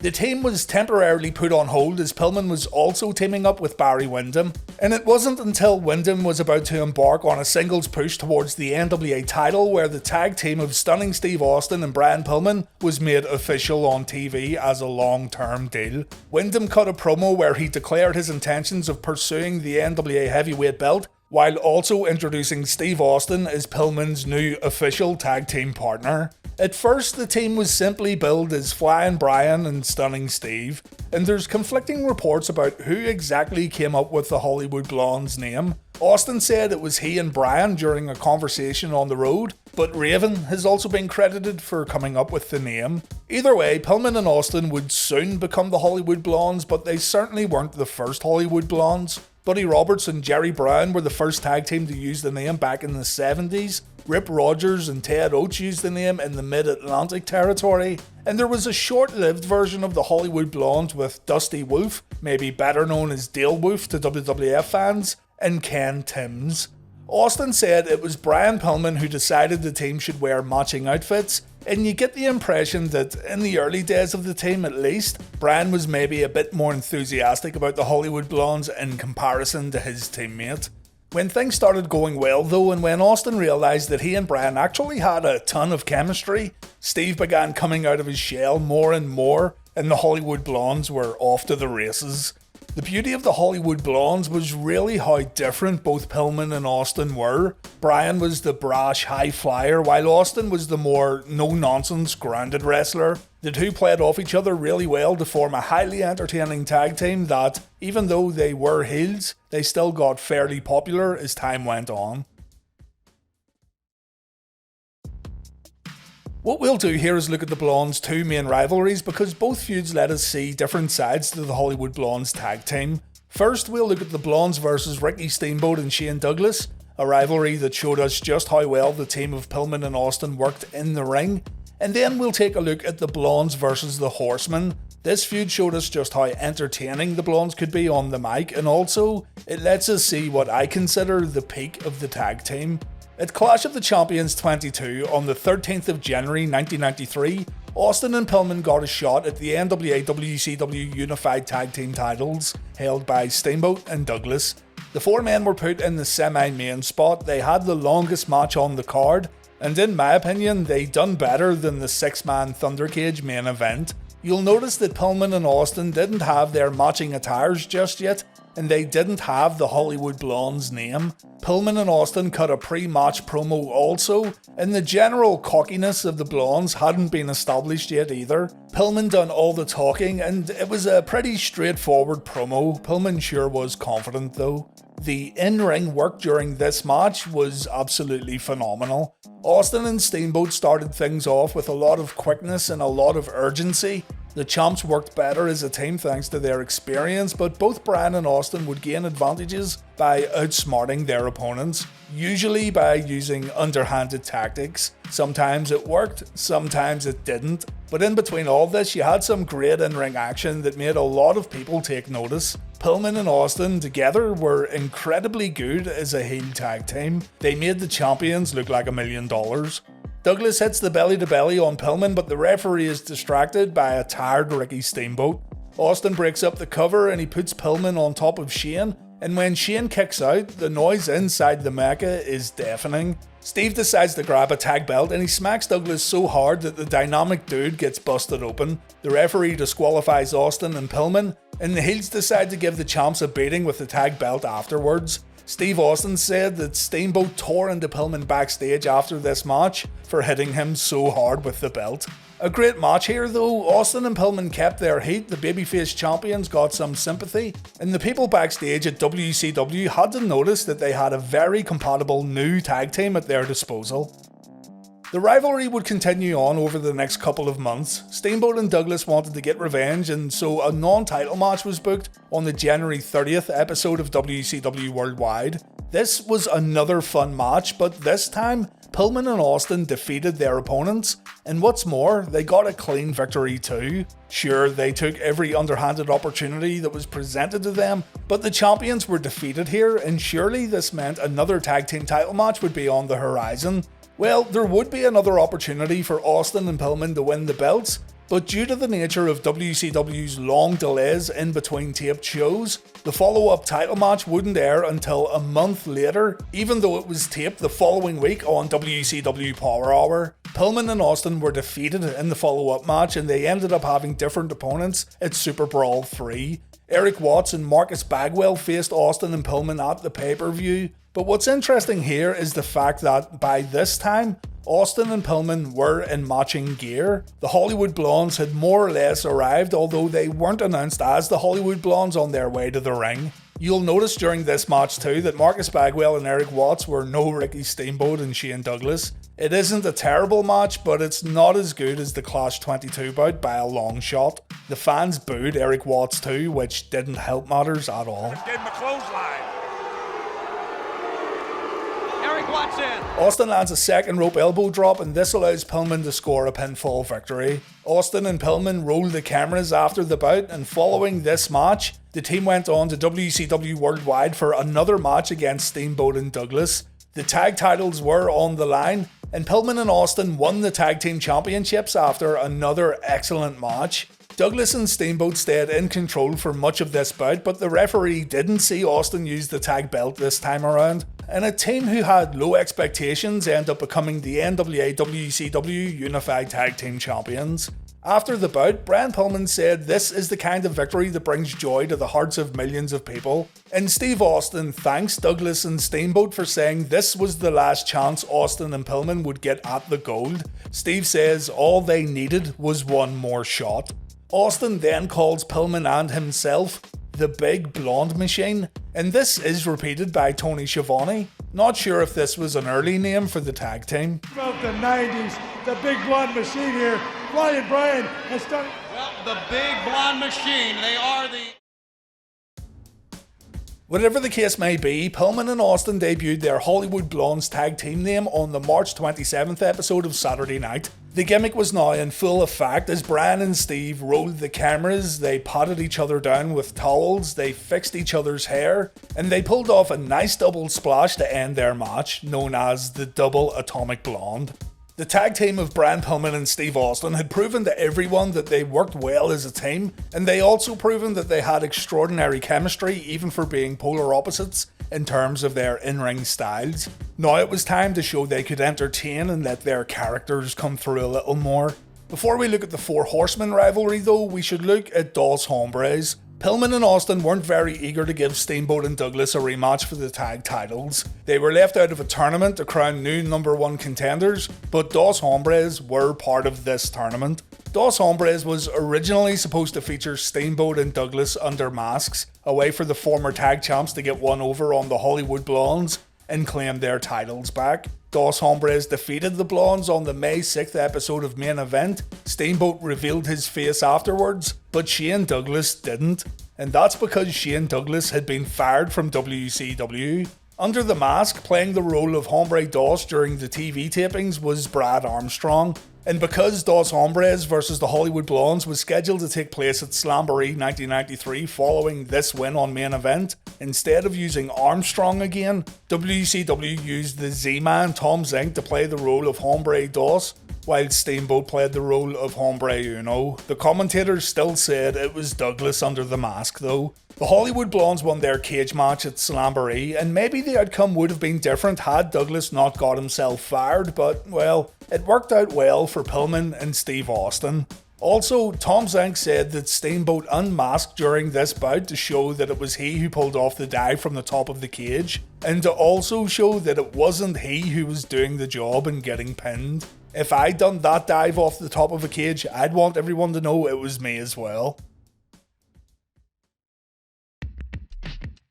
Ric Flair came back to WCW in 1993 following a stint in the World Wrestling Federation. Because he wasn't legally allowed to wrestle straight away, he got his own segments on WCW programming named A Flair for the Gold. A Flair for the Gold would feature different wrestlers as guests, and on the May 15th, 1993 episode of Saturday Night, just a week before Slamboree, the Hollywood Blondes were featured on the show. Now, this was where the Hollywood Blondes really began showing what they could do on the mic. They were already established as cocky heels that had elements of comedy, but both men also understood they were going to go up against the Horsemen, and if there was ever a time to turn things up, this would be the time. Steve says the Flair for the Gold set looks great. He and Pillman have been on quite a few film sets in their day, but Flair's looks pretty nice. Brian Pillman says it feels like a museum, and Austin wants to know where Flair got that old statue sitting at the bar. Pillman tells Austin that's no statue, that's Arn Anderson. Pillman compliments Flair's achievements in wrestling and he asks for an autograph. Not an autograph for Pillman, an autograph for his great-grandmother. Flair laughs it off, saying we all grow old, but only a few get great. Steve Austin has problems remembering the name of Flair's old faction. He gets a reminder that the group was called the Four Horsemen, and Steve says the Horsemen were good, but if they were around today, they'd get destroyed by the Hollywood Blondes, the team of the 90s. Flair tries to bring things down a little and talk about Slamboree. The show was going to feature legends of the past, and Brian Pillman says he and Austin are going to bring a nice home-cooked meal to the legends, and Pillman is pretty sure that Double A will be first in line, seeing as he hasn't skipped too many dinners recently. Arn has all he can take and he squares up to the Blondes. Austin wants to know if Flair will dust the mothballs off his wrestling trunks and get his robe made of pterodactyl feathers for a match with the Blondes. And A Flair for the Gold ends with Flair chasing Pillman and Austin off the set. Immediately afterwards, Austin says he and Pillman just gave Ric Flair his brush with greatness. At Slamboree, Flair brought back the Four Horsemen with Ole Anderson and Paul Roma, and Flair said the Horsemen are going to go after the Blondes, and they're going to go after the tag titles. On the May 29th episode of Saturday Night, Arn Anderson confirmed that Ric Flair was coming back to the ring. Flair and Double A vs the Blondes was booked for Clash of the Champions 23. The following week, Pillman and Austin presented their own interview segment to end WCW Saturday Night, A Flair for the Old. Out comes Brian Pillman with a walking stick and a grey wig as Tony Schiavone tries his best not to laugh. And this was a fun little promo here that you should check out for sure. Pillman says we're live from Nursing Home Paradise. Steve Austin is the guest on this episode of A Flair for the Old. And as Austin begins to speak to Pillman, Pillman falls asleep. Take note of the Pepto-Bismol and medication sitting on the little table. medication that Austin throws into Pillman's mouth when it's time to take his nightly dose. The Enforcer comes out and Austin says the last time he's seen a body like Arn's, it had an apple stuffed in its mouth and it was rotating over an open fire. This makes Arn attack Steve and Austin gets thrown in the ring. Pillman gets involved and the show goes off the air as Ric Flair runs in for the save. Quality stuff here. Again, go out of your way to check this out. The two teams went on to Clash of the Champions 23, and if you're only going to watch one Hollywood Blondes match after watching this video, this is the one I'd recommend. For me, this is the peak of the duo where they had the perfect balance of showmanship and in-ring ability as a tag team. There's plenty to see here. It's a 2 out of 3 falls match that main evented the show, and the crowd is absolutely white hot thanks to this also being Flair's return match. I'm not going to talk about what happens inside the ring. I don't want to spoil much of the in-ring action for those who haven't seen the match, but the Blondes managed to leave Clash of the Champions still the tag team champions. Flair would shift his focus onto the NWA Championship, and so Arn Anderson would team up with Paul Roma to continue the Blondes feud. It was really after the Clash match where things started to fall apart for the Blondes. The team were able to beat Roma and Anderson at Beach Blast, but soon afterwards Pillman injured his ankle. This presented a major problem because the Blondes were supposed to drop the titles to Roma and Anderson at Clash 24. WCW had already taped the TV shows that would air after the Clash, and on these shows, Roma and Anderson had the belts, so the Blondes still had to drop the belts even though Pillman couldn't compete. Steve Regal ended up subbing in for Pillman, and the titles were dropped as originally planned. With Pillman gone, Austin was approached by Colonel Robert Parker in regards to joining the Stud stable. Pillman came back and the Hollywood Blondes had a short reunion, but Austin decided to choose Parker over Pillman. Stunning Steve Austin attacked his tag team partner when Pillman attacked the Colonel, and so Austin would join the Stud stable, and Austin and Pillman would have a very short feud.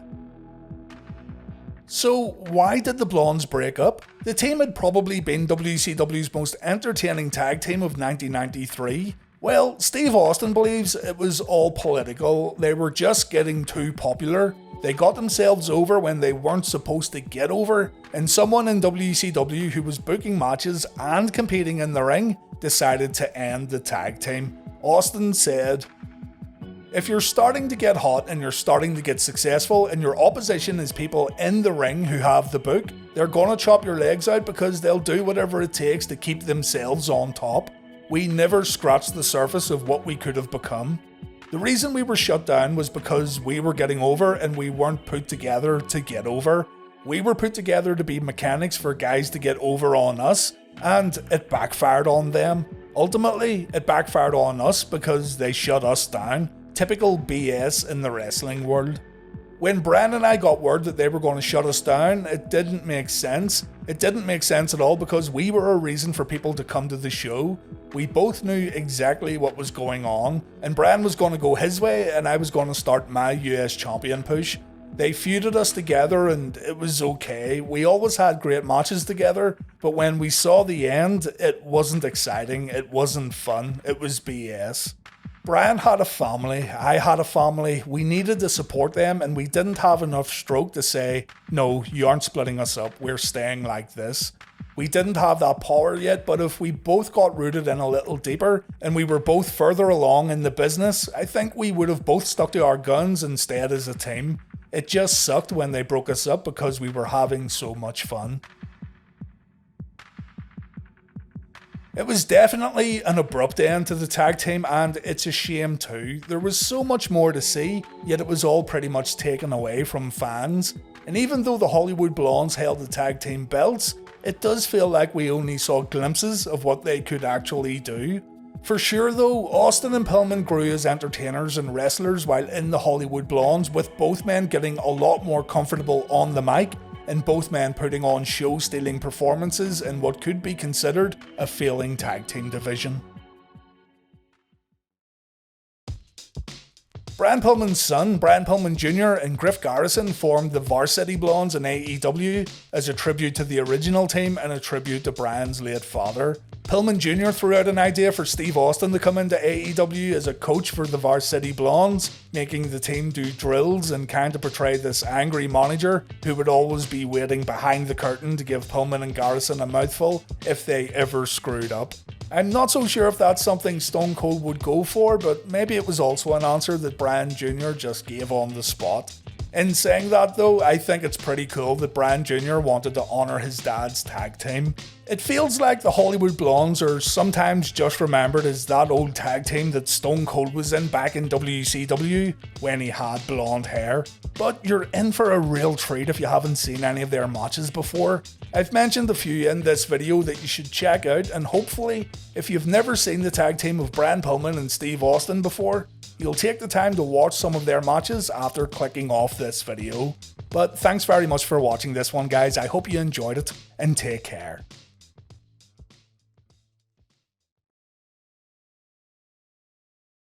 I'm back, and I'm better than ever. Not enough for making things better. Stay scared, 'cause your opinion don't matter. It's a maniac. It's gonna step on whoever.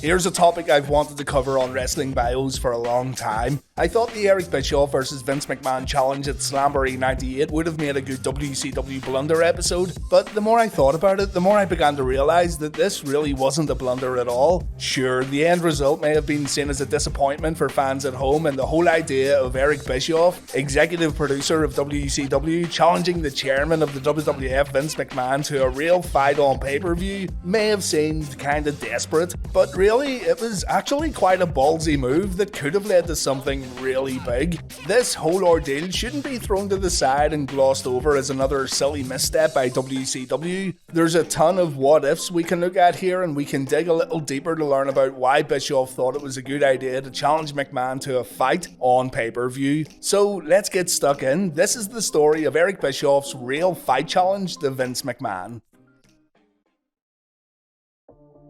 Alright, so we gotta take a moment to understand where WCW was at the time and where the WWF was. Throughout mid to late 1996 and 1997, WCW killed the WWF in the television ratings, and Eric Bischoff was on top of the world. To this day, Eric Bischoff is still the only man in history who truly defeated the WWF in terms of viewership numbers, and what's more, he was doing it week after week. With this newfound popularity comes newfound confidence, and you can't really blame Eric for getting confident after the ridiculous string of wins he got during the Monday Night Wars. It was something that had never been accomplished before. The Juggernaut was being soundly defeated each and every week, and according to those who were close to Eric around this time period, Eazy-E felt like he and WCW were untouchable. Chris Jericho spoke about WCW team meetings where Eric guaranteed his staff that the WWF would go out of business within 6 months.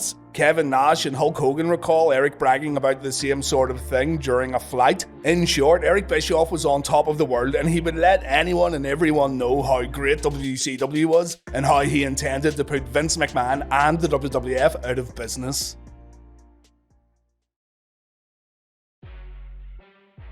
The success of WCW Nitro forced Vince McMahon to change WWF programming in a big way. Early in 1997, Monday Night Raw was completely rebranded to Raw's War, and with this rebranding came a new WWF presentation style that was a lot less safe than the old Monday Night Raw fans were used to. Storylines and matches were also given a big overhaul, with much more emphasis placed on reality. Real backstage feuds were brought to the forefront, characters were given a chance to talk about their lives outside of the ring, and fans would begin favouring superstars who didn't play by the rulebook. D-Generation X and Stone Cold Steve Austin were fine representations of the WWF's Attitude Initiative that was in full swing by April of '98, and it was DX and Steve Austin who would deliver a few crushing blows to WCW that ultimately made Eric Bischoff hit the panic button. On the 13th of April 1998 episode of Raw, millions of fans tuned into Raw's War to see Vince McMahon have a match against Steve Austin. The whole show was built around McMahon having the guts to face Stone Cold in the middle of the ring, and even though it ended with a Dude Love run-in, fans were clearly eager to see the boss battle the Rattlesnake.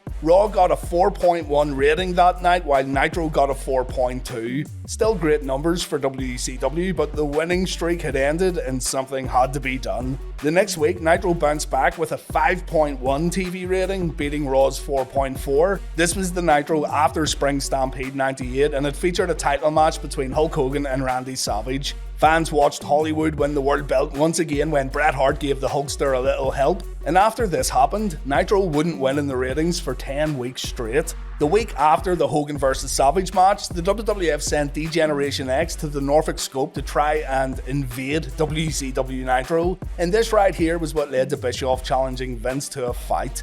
Bischoff said he had to counter this with something. He had to get focused back on WCW because, once again, Raw just won in the television ratings, and what's more, they put on a few entertaining skits that made WCW look like chumps. So Eric felt he had to create a little buzz himself by challenging the chairman of WWF to step into a WCW ring on a WCW pay-per-view. When asked if D-Generation X was the reason why he challenged Vince, Bischoff says, yeah, it was, but there was a little more to it than just that. Eric said, DX was half of it. The other half of it was I wanted to fuck with Vince's head. I wanted to piss him off as much as I could to try and get him off his game.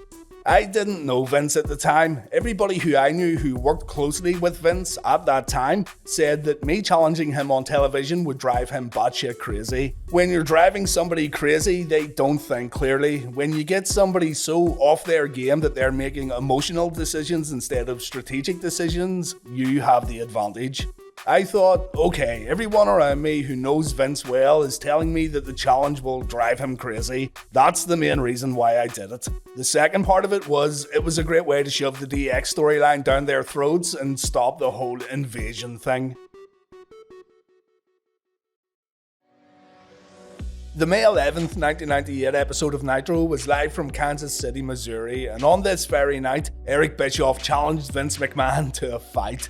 DX had also paid a visit to the CNN Center in Atlanta following the Norfolk Scope invasion, so Eric had had enough and he thought the best way to retaliate was to throw out a challenge. After entering the arena on a motorbike, Bischoff gets in the ring and he says, and I wonder what Vince McMahon is thinking.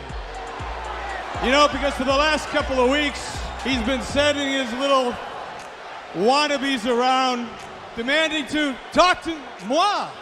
Problem with that is, he only sends them where he knows I'm not going to be. But that's okay, because I've got a solution. Just to confirm, the DX invasion of the Norfolk Scope was taped earlier in the day. It's very possible that Eric was not at the arena at the time DX showed up, but all other accounts, including interviews from Kevin Nash and Chris Jericho, confirmed that Eric was indeed in the building. Eric then addresses Sean Waltman. Sean had been part of the NWO as 6. Sean Waltman, you want an apology from me? You actually show up at our offices on a Monday afternoon when I think you probably got it figured out. Even you, Sean, are smart enough to figure out I probably won't be there. And as far as the apology goes, bite me. I apologize to no one. So Vince McMahon, this is for you. I'm coming to your backyard this Sunday. That's right, Worcester, Mass. Got a little pay-per-view thing going on. And I got a hell of an idea. Just a hell of an idea. You want me? I'm going to be in your backyard. Consider this an open invitation, Vince McMahon. You show up at Slamboree, it'll be me and you, McMahon, in the ring. How about it, Vinny? But I want to warn you people right now, if you think Vince McMahon has got the guts to show up, don't buy this pay-per-view, because I guarantee you, he is not man enough to step into the ring with moi. But I'll be there, Vinnie Mac. I'll be waiting for you, and I'm going to knock you out.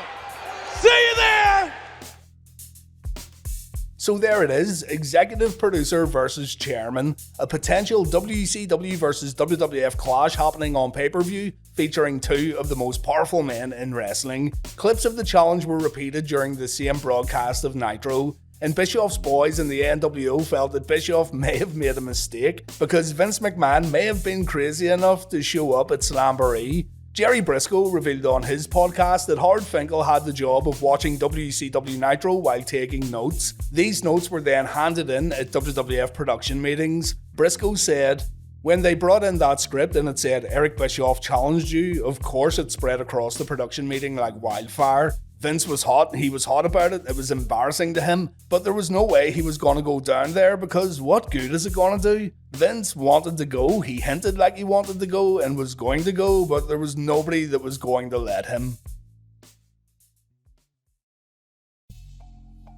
The reason why I didn't want to put this as a WCW blunder was because when you think about it, Bischoff really couldn't lose here if Vince showed up. If Vince shows up and actually gets in the ring, one of two things is going to happen. Eric, one of the biggest heels in WCW, gets his ass kicked, or Eric beats up the owner of the WWF. No matter what the outcome, everyone would be talking about Slamboree 1998, and it would be one of those things that still get talked about frequently to this very day. Bischoff made the challenge because he wasn't afraid to get his ass kicked for real on TV. He understood that as a business move, it would have been huge for Slamboree and WCW if he managed to bait McMahon over to a WCW pay-per-view.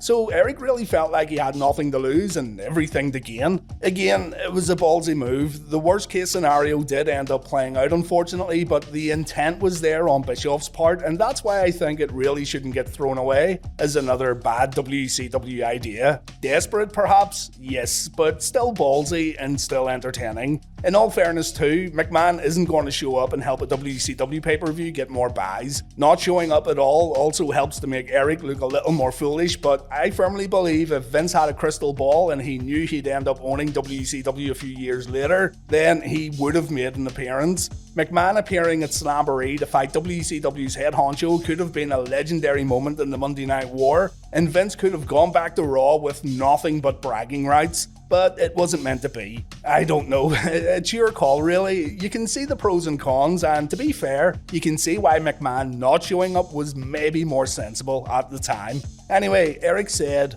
"Had I known Vince the way I know Vince now, I might have approached things differently because he is kind of a crazy bastard. But at the time, to me, he was just a big, jacked up, muscled up gym guy. Not to sound like a tough guy because that shit is way behind me, but I bounced in a bar in downtown Chicago. I fought guys bigger and stronger than me a lot in my life. I wasn't afraid of Vince at all. I wasn't intimidated by him, and mostly because my thinking was, look, if he shows up, whether he kicks my ass or it goes the other way, I don't really care because it's gonna be huge."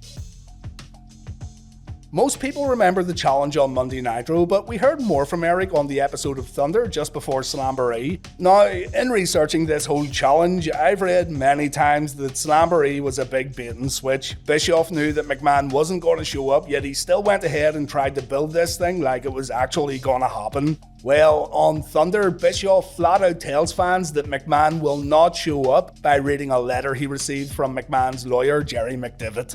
This is from Kirkpatrick in Lockhart, one Jerry McDivitt, really a pretty nice guy. Hi, Jer. This will set forth my client's position on Mr. Bischoff's actions this past Monday night, during which he challenged Mr. Vince McMahon to participate in a match against him at WCW's upcoming pay-per-view. Mr. McMahon will not be appearing at WCW's pay-per-view. You have no authority to even suggest he will do so. I didn't suggest he would. In fact, I suggested he didn't have the guts. But here's the best part. Mr. McMahon is one of Titan's leading television personalities and is responsible for its highest ratings ever. Boy, I bet you the rest of the guys at the WWF are happy to hear that. Bischoff says this letter means Vince will not show up at Slamboree, but if Vince changes his mind, he's still welcome to come along. The challenge still stands, and if Vince has a last-minute change of heart, there'd be a security team waiting to escort him to his own private dressing room, and the fight can go ahead.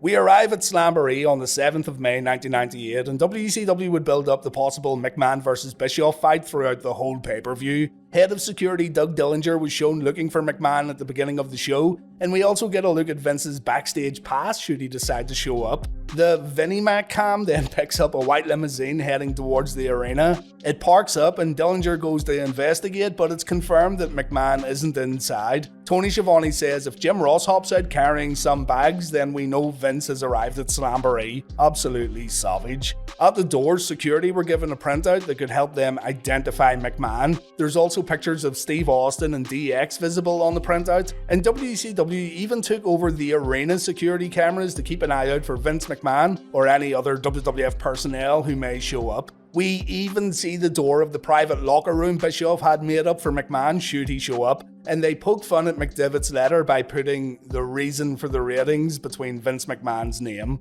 Bischoff said, "I had a dressing room for him, nameplate on the door. I instructed Doug Dillinger, the head of security, and the security team. If they show up, escort them to the room like any other celebrity. Provide them with every courtesy that we would anybody else that was a celebrity. Take care of them. If I'm getting my ass kicked, just let me get my ass kicked. If it gets to the point where it looks like it's going to be a permanent injury, go ahead and send in security. Otherwise, just let it go."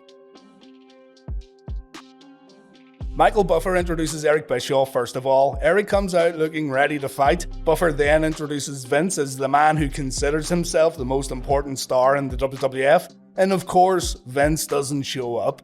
Buffer introduces McMahon again, and there's no Vince McMahon at Slamboree. Bischoff asks the referee if this is a sanctioned WCW NWO event or not. Mickey J says yes it is. And Bischoff then asks, if someone doesn't show up, then what's the normal procedure? Mickey says it'll be a count-out loss. Bischoff acts disappointed. He thought McMahon had the guts to show up, but apparently not. He gets the crowd to count along with the referee, and McMahon, quote, loses the match via count-out. All that for nothing really. The following episode of Nitro was only 1 hour long due to the NBA playoffs, but this didn't stop Eric taking up the opening segment. He sat on a motorbike placed in the middle of the ring, he had a crown, he said it felt good to be king, and he talked about his string of victories and the TV ratings. He said he did what he could, he called out Vince like a man, but because McMahon didn't show up, Eric Bischoff said his pro wrestling record is now 2-0, and Eric Bischoff is now going to focus on the future.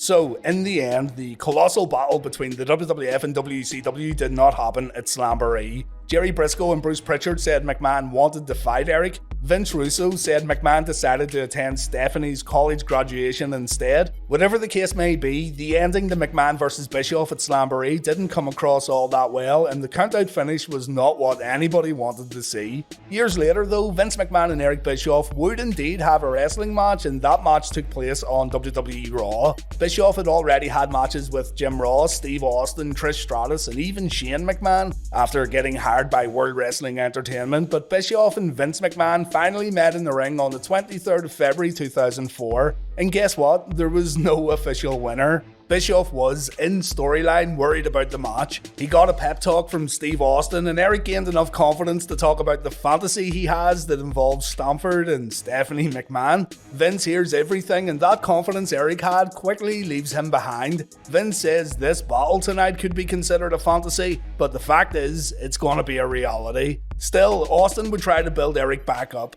He told Bischoff to find the eye of the tiger, he told Bischoff to survive, and he told Bischoff to kick ass. Vince makes his way to the ring, and the match gets constantly delayed by superstars wanting to get matches for WrestleMania 20. Steve Austin comes down, and Stone Cold wants to be the special guest referee for Goldberg vs Lesnar. McMahon agrees, and he tells Austin to hang around. Stone Cold's gonna referee this McMahon vs Bischoff matchup. Bischoff gets in the ring, he thinks he's avoided danger when Vince offers a handshake, but Eric was suckered in with a knee strike, and Stone Cold has to break up the chokehold at the ropes. Eric then gets a few kicks and punches in, but they don't affect the chairman. Austin once again has to break a chokehold, and when Vince puts his hands on Stone Cold returns the favour. Bischoff gets in another few kicks, but he ends up getting floored with a Vinnie Mac clothesline. Eric then tries to run away on the outside, but Vince catches him, and the match then ends when Brock Lesnar shows up to hit an F5 on Austin. The match that was years in the making didn't even get a proper finish, and honestly, it's probably for the best. The action inside the ring was just a little rough around the edges, but what do you expect? A legit fight at Slamboree 98 would have been way more entertaining. Let me know your thoughts about the Bischoff vs McMahon challenge at Slamboree 98 in the comments though. It'll be interesting to hear what you thought about all this. Do you think Bischoff had nothing to lose and his challenge was a smart move? Do you think Vince, the man with apparently the biggest grapefruits in the business, did the right thing by not showing up, or did he miss the chance to create a legendary moment? Or maybe you think Vince made the right move by not giving WCW any further publicity? Let me know and we can come back to this subject in the future. McMahon and Bischoff would take part in a few fantastic segments down the road when Eric got put on trial on Monday Night Raw, with McMahon serving as the judge. This is something I want to cover soon, and we can look at some of your comments when talking about the trial. Thanks for watching this one, guys. Thanks for putting up with my sore throat, and take care.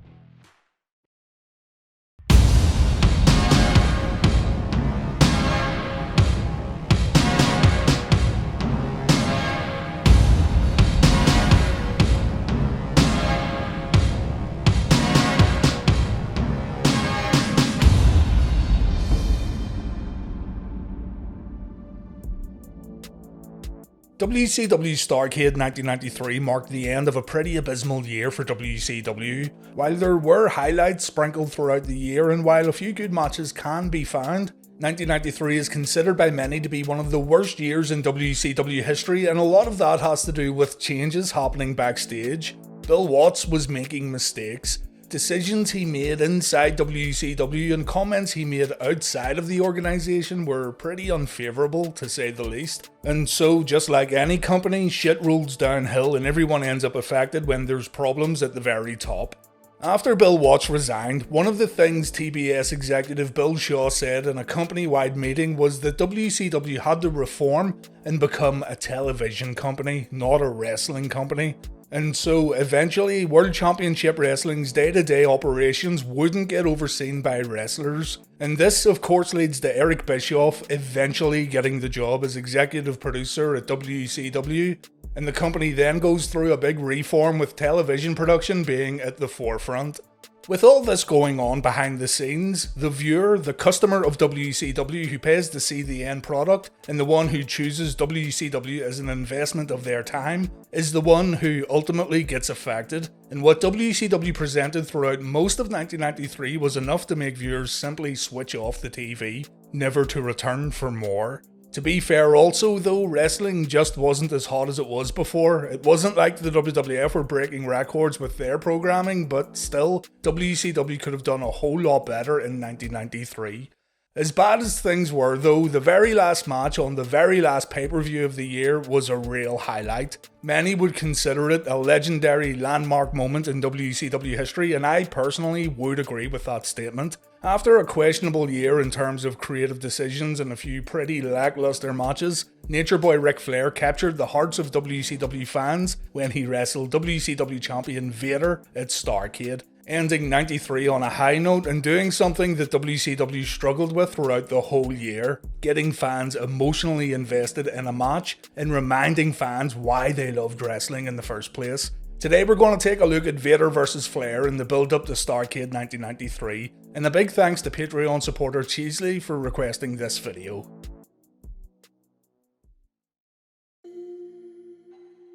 Okay, so we have an idea of the turmoil going on behind the scenes in WCW in 1993, and keep that in mind as we look at Flair and Vader's journeys towards this big main event at Starrcade. Let's look at Vader first, a man who admittedly stood out during 1993 thanks to his sheer dominance.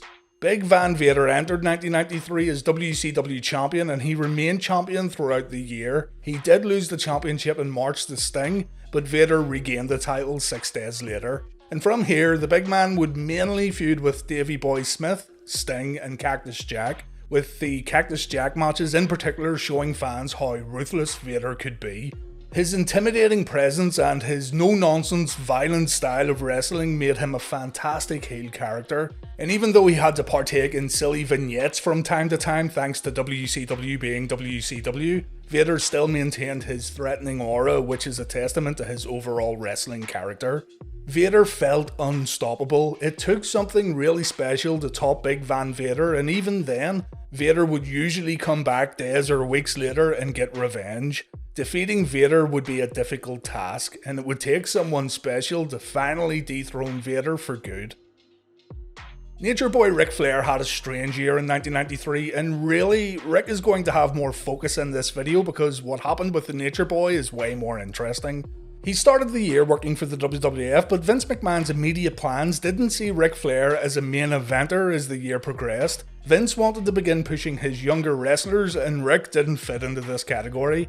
Flair ended up leaving WWF on good terms, and Vince McMahon wasn't too bothered about letting the Nature Boy go. Bill Watts offered to bring Ric Flair back to WCW in what was seen as a sort of homecoming for WCW fans.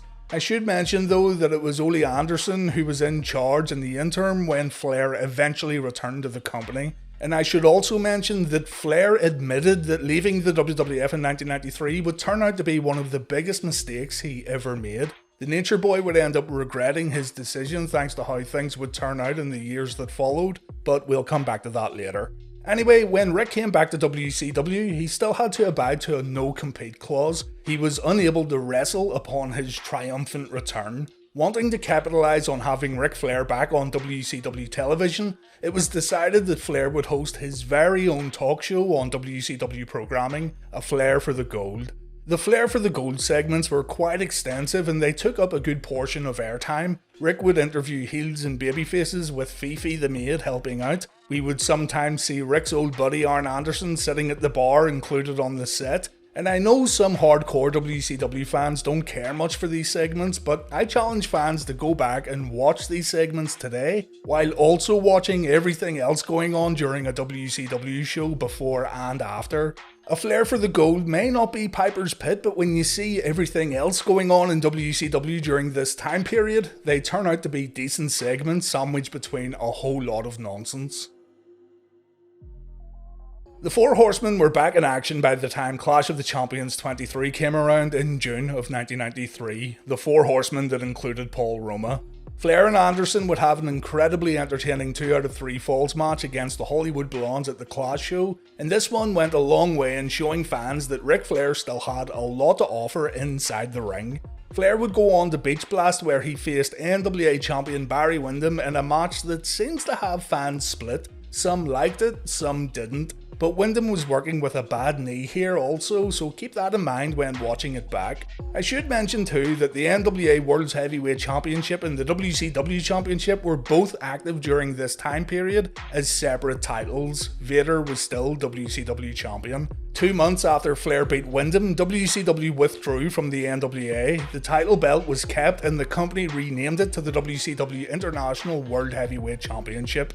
It's been said that the NWA objected to Rick Rude defeating Flair for the NWA title at Fall Brawl 93, and WCW ended up going ahead with the title change anyway while also withdrawing from the NWA, hence why we have 2 main champions on WCW programming. The 2 championships would get unified in June of 1994, but we'll talk about that another time. Flair had another match with Rick Rude at Halloween Havoc 1993, but he lost via disqualification. And at this same pay-per-view, Big Van Vader had an extremely physical match with Cactus Jack, a match that saw Vader retain the WCW Championship. Sid Vicious was going to be the man who defeated Vader at Starrcade 1993. Vader and Sid had been working together as a heel tag team, but Starrcade 93 was supposed to see Sid become the man when he defeated Big Van Vader at the end of the show. In October of 1993 though, a well-documented incident took place while WCW were on a European tour. Sid and Arn had a very real confrontation that ended with Sid attacking Arn with a pair of scissors, and the decision was made to release Sid from his contract. This of course meant that the Starrcade main event was in question. The natural replacement choice was Ric Flair. Not only was he a babyface at this time, but Starrcade was taking place in Charlotte, North Carolina too. Flair also had a serious amount of history when it came to Starrcade main events. If Hulk Hogan was synonymous with WrestleMania during the 80s, then Flair was synonymous with Starrcade. Not only that, but Ric Flair in main events always guaranteed a big number for WCW. Eric Bischoff would say that there were always varying degrees of success when it came to Flair in main events, but there was still always success. So it just made an incredible amount of sense to put Ric Flair in the main event. It was the right call when you look back at the Flair vs Vader match. I'm not sure if Vader vs Sid would have ended up becoming a historic and legendary match in comparison to Flair vs Vader, but with Starrcade being in Charlotte, Flair being a babyface, and with Vader's recent rampage needing to be stopped, it's a case of the stars aligning on December 27th, 1993. Let's take a look at how WCW told the story and how WCW got fans invested in the matchup. Ric Flair and Vader had a match at Clash of the Champions 25 in November, a match that Flair won via disqualification. Vader knocked referee Randy Anderson down with a clothesline and the match continued without a referee. Flair pinned Vader and Ric thought Randy made a 3 count, but Anderson was actually crawling over to both competitors in order to stop the match and award Flair a DQ victory. This meant that Flair obviously didn't win the WCW Championship at the Clash, but Ric said the Nature Boy was now back in the game with this victory. Flair challenged Vader and Steve Austin to a tag team match on WCW Saturday Night later in the week. Ric would team up with Sid Vicious, and before that match took place, Big Sid was attacked by the Colossal Kongs and Vader, effectively riding Sid out of WCW programming. Arn Anderson took Sid's spot in the match and the finish didn't air on television due to time constraints. WCW Battle Bowl 1993 was up next, and it was during this show where Vader vs Flair was made official. During a backstage segment, it was announced that Flair would put his career on the line at Starrcade 93 in a match against Vader. If Ric won, he would become WCW champion. If he lost, he would have to retire. This stipulation in storyline was added so Vader would accept the challenge. The champion wanted to know what Flair had to offer and why should Flair get this title shot. And Vader accepted the match when the career stipulation was made clear in a contract that Flair had written up.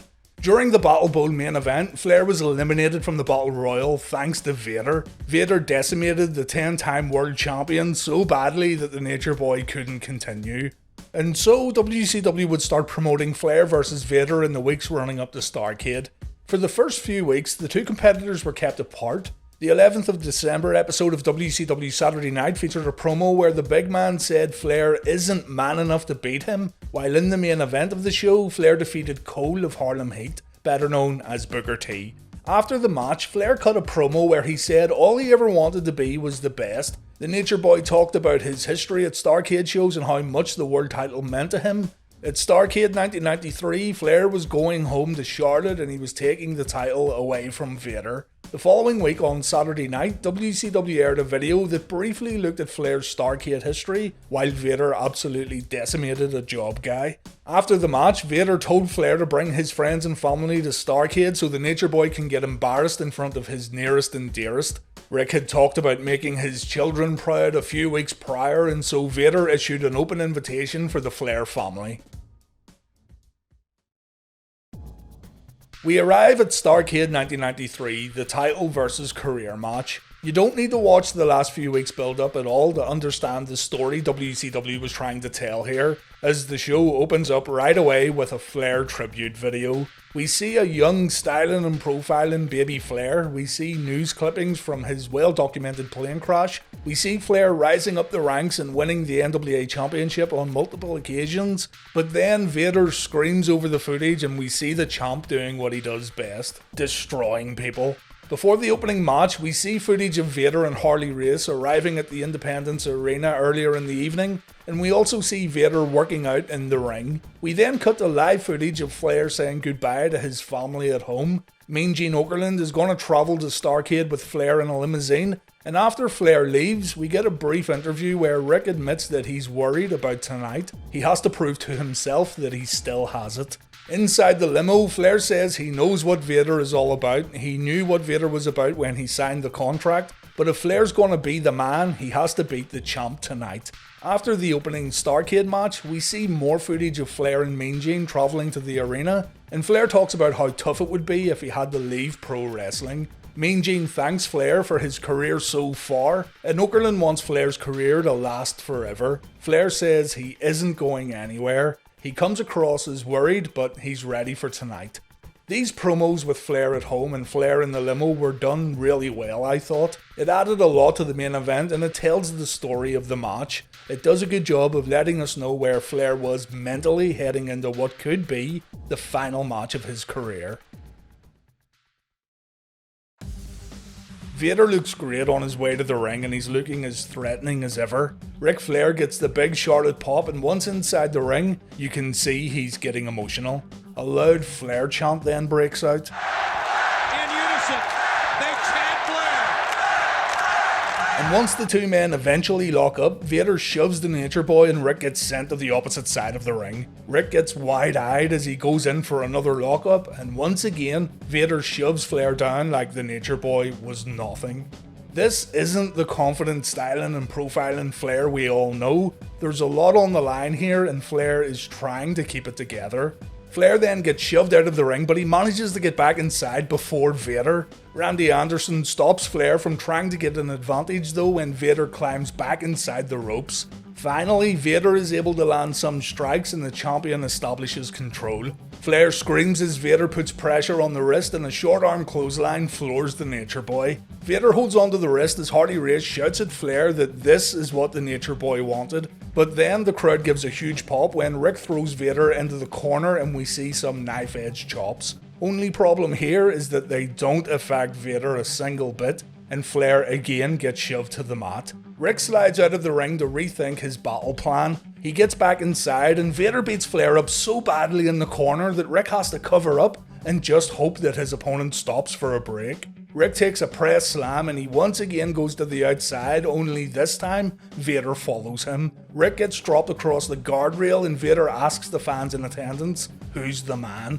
He then tries a running attack on Flair, but the Nature Boy moves out of the way and the crowd goes nuts as Rick begins attacking Vader. Vader gets rammed into the ring post. It was all going so well, but then Harley Race attacks Flair. This beating allows Vader to dump Flair back into the ring with a suplex, and Flair's natural instinct is to once again get out of the ring, but Vader doesn't allow it.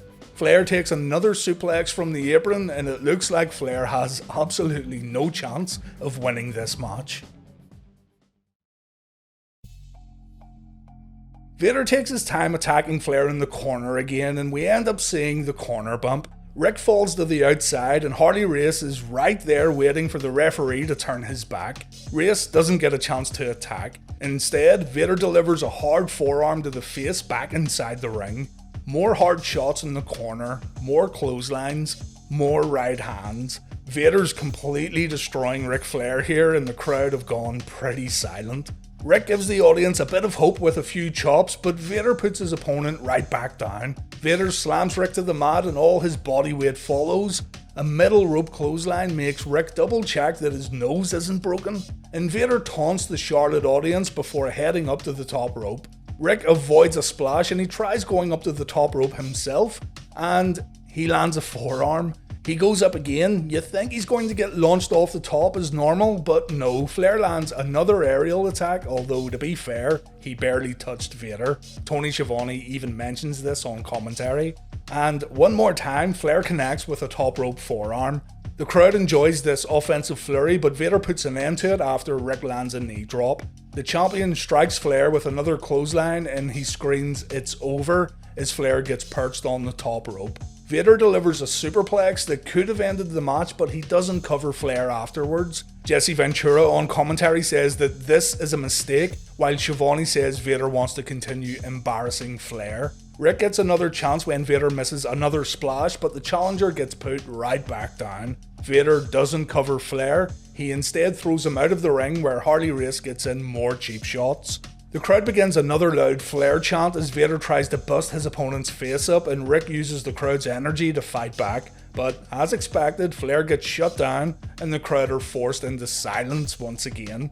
Race tells Flair to quit as the Nature Boy takes a beating in the corner, And then we see one of the best moments of the match when Flair remembers he's the dirtiest player in the game and he pokes Vader in the eye. This leads to the Nature Boy nailing Vader with a ton of rights and lefts, and the champion gets brought down to one knee. The crowd then erupts when Vader gets floored with a right hand, and now it's time for Flair to do some serious damage. Rick brings Vader to the ring post, and right in front of Harley Race, Vader gets his leg smashed. The referee gets distracted by Race trying to interfere, and this allows Flair to grab a chair. Flair nails Vader and he lays in a ton of rights afterwards, and the crowd is now at a fever pitch. The noise inside the Independence Arena is absolutely insane. Vader gets hit with another chair shot. And when the match gets back inside the ropes, Flair brings Vader down again with right hands before the champ gets his nose bitten. Rick falls into the corner and he takes a moment to catch his breath.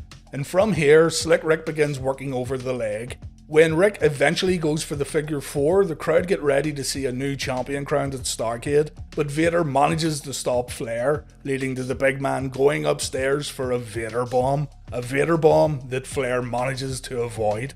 This is it. This is Flair's final chance to win the WCW Championship and save his career.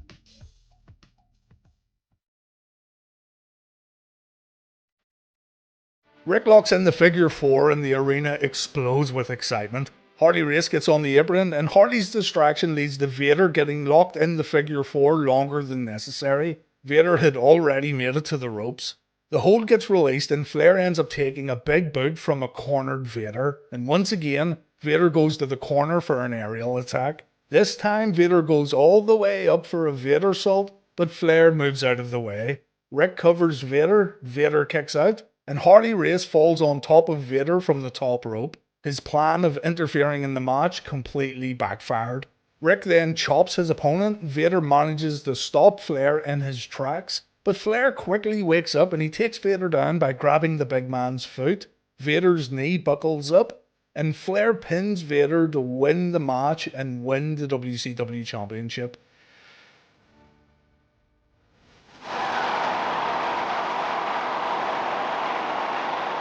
It's absolute unbridled joy inside the arena as an emotional Ric Flair celebrates in the ring. A big firework display is followed by confetti falling from the ceiling, and Tony Schiavone says that this is a night we will never forget. History has been made.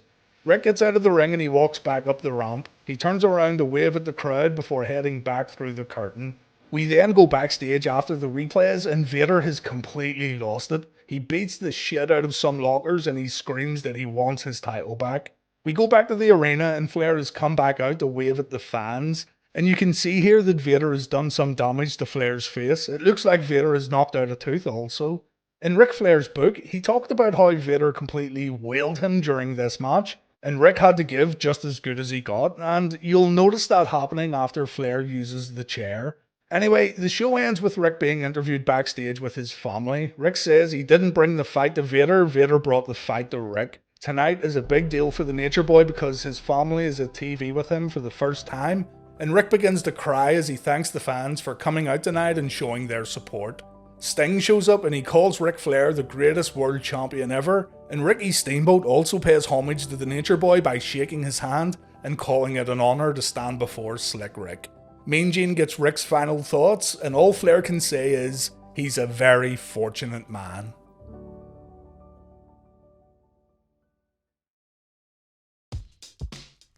This match reminded a lot of people why they fell in love with WCW in the first place after putting up with a lot of nonsense in 1993. It ended the year on a high note. The match itself was great and the outcome pleased fans who attended the venue and fans who bought the pay-per-view. A rematch was booked for the following pay-per-view. Flair ended up defeating Vader again, and this time it was in a Thunder Cage match. Things were going pretty well for Flair as 1994 continued on, but then this guy from New York came over and, well, to put it bluntly, the Nature Boy would have to play second fiddle, and as time went on, those regrets about re-signing with WCW would begin to sink in as the landscape of World Championship Wrestling began to slowly change. Flair turned heel once again in preparation for the Hulk Hogan match at Bash at the Beach 94, and Hulk Hogan defeated Ric Flair in Hogan's very first match on WCW pay-per-view. But never mind all that. If you want to see a good Ric Flair match today, go check out Flair vs Vader at Starrcade 93. Do yourself a favour and hunt this one down. Thanks for watching, guys. I hope you enjoyed this one, and take care.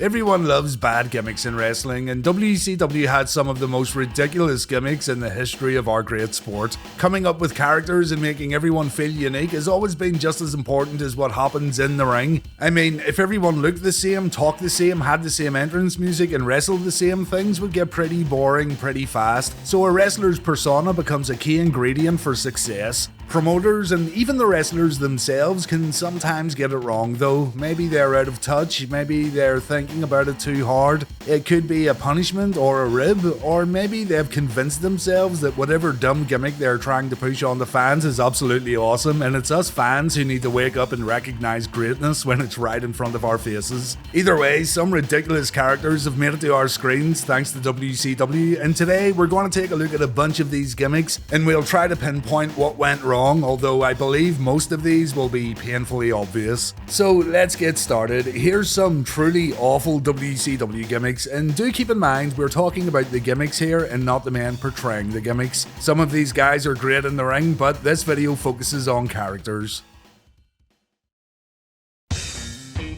Robert Keelan portrayed the Maestro in WCW, but what some of you may not know is that Robert was the grandnephew of Gorgeous George, a wrestling pioneer when it comes to character, charisma, flamboyance, and self-promotion. Robert even wrestled as Gorgeous George III before arriving to WCW, but seeing as the company already had a Gorgeous George, Randy Savage's valet and girlfriend at the time, Robert would portray a new character in WCW. Gorgeous George III had a match on WCW Pro in October of 1997, but in 1999 the Maestro was unleashed to unsuspecting and innocent viewers. Our guy would float around playing a piano, wasting WCW's money while the crowd looked on in sheer confusion. You can see the Gorgeous George similarities through the Maestro gimmick, but this character wasn't going to win many world championships on the big stage, right? It's one of those characters that's destined for WCW Thunder, and indeed the Maestro could be found on the WCW B show quite often. He would get himself a valet named Symphony, who many of you may know better as Ryan Shamrock from WWF, and he ended up in a feud that involved Ernest Miller and James Brown, as in the James Brown. I'd imagine not too many fans were rushing out to buy Maestro action figures, and I'd imagine WCW didn't even bother to put one out either. Still though, he made a lot of TV appearances, so fair dues I guess.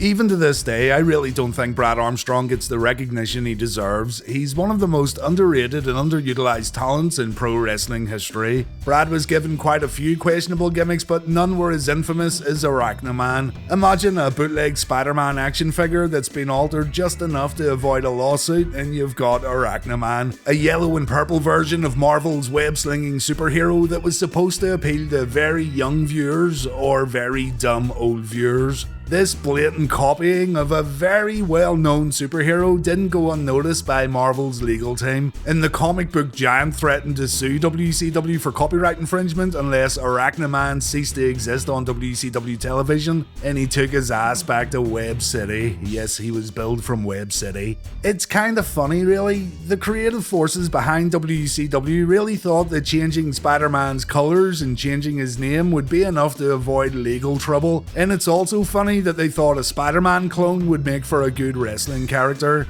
This won't be the last Jim Herd creation in this video, I'm sure, but it's probably the most famous one.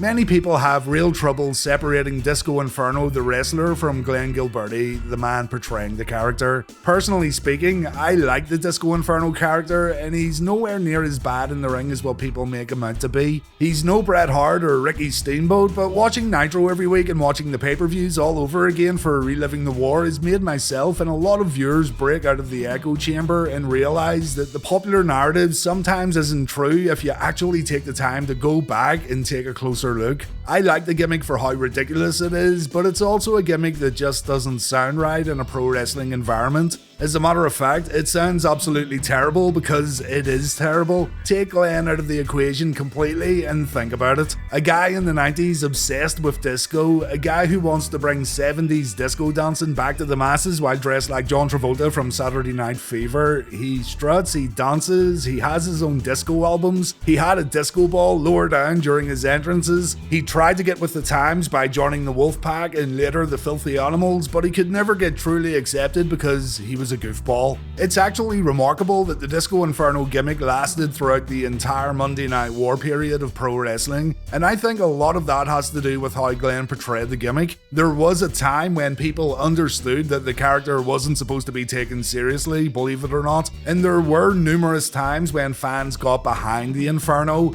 A lot of people don't like to admit that today, and they just totally ignore the undeniable proof available on WWE Network. Glenn's views and opinions don't resonate well with others. No one will ever say Disco Inferno was world champion material. His gimmick was comedically terrible, but it's the kind of terrible I enjoyed in the 90s.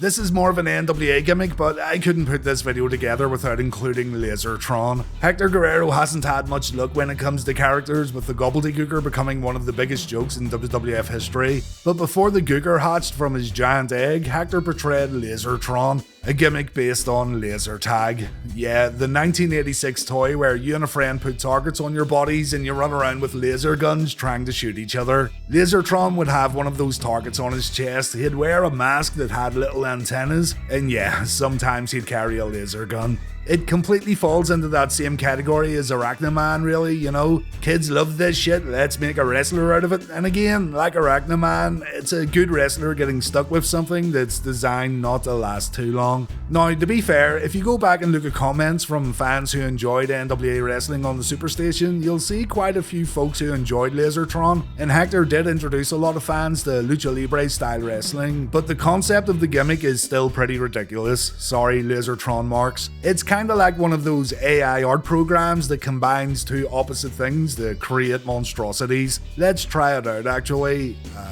Oh shit, that's actually awesome. If Arachnoman and Lasertron were targeted towards children, then I don't know what the target audience for Big Josh was. Matt Bourne was best known for his Doink character in WWF, but before that he was Big Josh in WCW, a lumberjack who wrestled in a flannel, a red ski cap, and a pair of rolled up jeans. Was this supposed to target dudes who enjoyed the outdoors or something? I don't know, but you can't imagine a lumberjack getting involved in many storylines that would incorporate the character in meaningful ways, you know? Matt Bourne was a talented guy, a respected worker throughout the industry by most accounts, and WCW had him coming to the ring with bears that pissed themselves. What's that all about? Characters in wrestling can be mysterious, exciting, thought-provoking, scary, funny, heroic, villainous. So what the fuck was Big Josh supposed to be? There's nothing remotely interesting nor exciting about this character. It's another one of those occupation gimmicks where the occupation selected's just lame, and it's not all that thrilling. It's kinda like a wrestling window cleaner or something, I don't know. Before Chavo Guerrero became Kerwin White, Barry Darsow became Stuart Payne, based on golfer Payne Stewart. It seemed like Darsow was given terrible gimmick after terrible gimmick once his days with Demolition ended, but a golfer is the least intimidating person who could step in between the ropes. It boggles the mind to think there's more than one person out there who thinks a golf gimmick in wrestling's actually a good idea, or at least a somewhat entertaining idea. When real golfer Payne Stewart died in a Learjet crash, WCW decided to rename this character to, get this, Mr. Hole-in-One Barry Darsow. So even if the original name was kinda clever, that part of the gimmick was taken away. This isn't a roll your eyes kind of gimmick where you get a little chuckle. This isn't a so bad it's good type of deal. This was just plain bad. Fans were forced to sit through Barry Darsow's putting challenges and nobody cared. Absolutely nobody cared. Think about it, if a golfer got up in your face, chances are you're gonna punch him without hesitation. There's nothing scary about a pro golfer. The WCW Yeti. You guys who watch this channel know who the Yeti is, but for those who don't, here's exactly what happened. The Dungeon of Doom brought a frozen Yeti to WCW Nitro, and the big bastard escaped at the end of the show. At Halloween Havoc later in the week, the Yeti came down to the ring after Hulk Hogan lost the World Championship, and to add insult to injury, the Yeti humped the Hulkster in the middle of the ring. When we saw the Yeti again, he was dressed up like a giant ninja, and that's the story of the Yeti. Good night and God bless. And the Yeti! And the Yeti! They call me the Shockmaster. Sting and the British Bulldog revealed their partner for an upcoming War Games match on a Flair for the Gold at Clash of the Champions 24. Sting said this guy will shock the world, and boy did he ever. Big Fred Ottman breaks through the wall like the Kool-Aid Man, and he fell in spectacular fashion. His glitter Stormtrooper helmet fell off, the other wrestlers on a Flair for the Gold laughed their asses off, and Ole Anderson, the guy doing the live voiceover for the Shockmaster, could be heard laughing as he tried to cut an intimidating promo. Everyone knows about this one, it's one of the greatest botches in wrestling history, but think about the character. A Stormtrooper helmet covered in glitter? Where's the correlation here with someone who's mastered the deadly arts of shocking? I probably would have got ripped apart if I didn't include the Shockmaster in this video, so there you have it. Legendary. We could have went through quite a few Ed Leslie WCW gimmicks here because each and every one is worth laughing at, but I'm going with the Booty Man, a wrestler who was obsessed with his rear end. I've heard this gimmick getting compared to Mr. Ass quite a lot in WWF, but there's a big difference here. Billy Gunn's Mr. Ass was an evolution of his badass Billy Gunn name, so it made sense. Ed Leslie, on the other hand, just showed up one week acting like a complete lunatic while shaking his hole about and pulling some insane faces. The Booty Man was another Hulk Hogan crony who would fight the good fight against the Dungeon of Doom and the Horsemen, but things got really unbelievable when Kimberly Page got the hots for Mr. Booty Man and she became his on-screen valet and girlfriend, calling herself the Booty Babe. And look, I can suspend my disbelief for a lot of things in wrestling, but Kimberly Page getting it on with Ed Leslie is a step too far, good sir. The Booty Man's finishing move was the high knee. Yeah, that's clever, isn't it? And as soon as this experiment failed, just like the Butcher and the Zodiac, Ed Leslie would become Hollywood Hogan's disciple. He was already his little disciple in real life, so that gimmick probably fit better than all the rest. I've heard people say they like this gimmick, but if you look hard enough, you'll find people who liked every gimmick in this video, so it's hardly surprising. Lance Storm revealed on Twitter that Mike hated this gimmick because of the attire he had to wrestle in during his matches, so if the talent portraying the gimmick isn't behind it, then it's just not gonna work. Still, Mike was told to do a job and he had to try and make the most of it. It's pretty damaging too because many consider Mike Awesome as one of the most underused wrestlers in history and a guy who deserves so much more than what he got. He left ECW because the checks were bouncing and he had mouths to feed. He went to WCW where he became that 70s guy and also the fat chick thriller. And quite simply, WCW fans didn't get to see the Mike Awesome that others knew from ECW and even Japan. Also, it was reported that Awesome was offered a WWF contract at the same time he was offered his WCW contract, and Paul Heyman tried to sway Mike into going to New York, but Mike wanted the bigger money being offered by WCW, so who knows what could have been. Make no mistake about it, the Renegade's character was completely based on a WWF superstar. Hulk Hogan needed some backup heading into Uncensored 95 where he was scheduled to take on Vader. Hogan promised fans a, quote, ultimate surprise, and a silhouette was shown of this ultimate surprise in the run-up to the pay-per-view.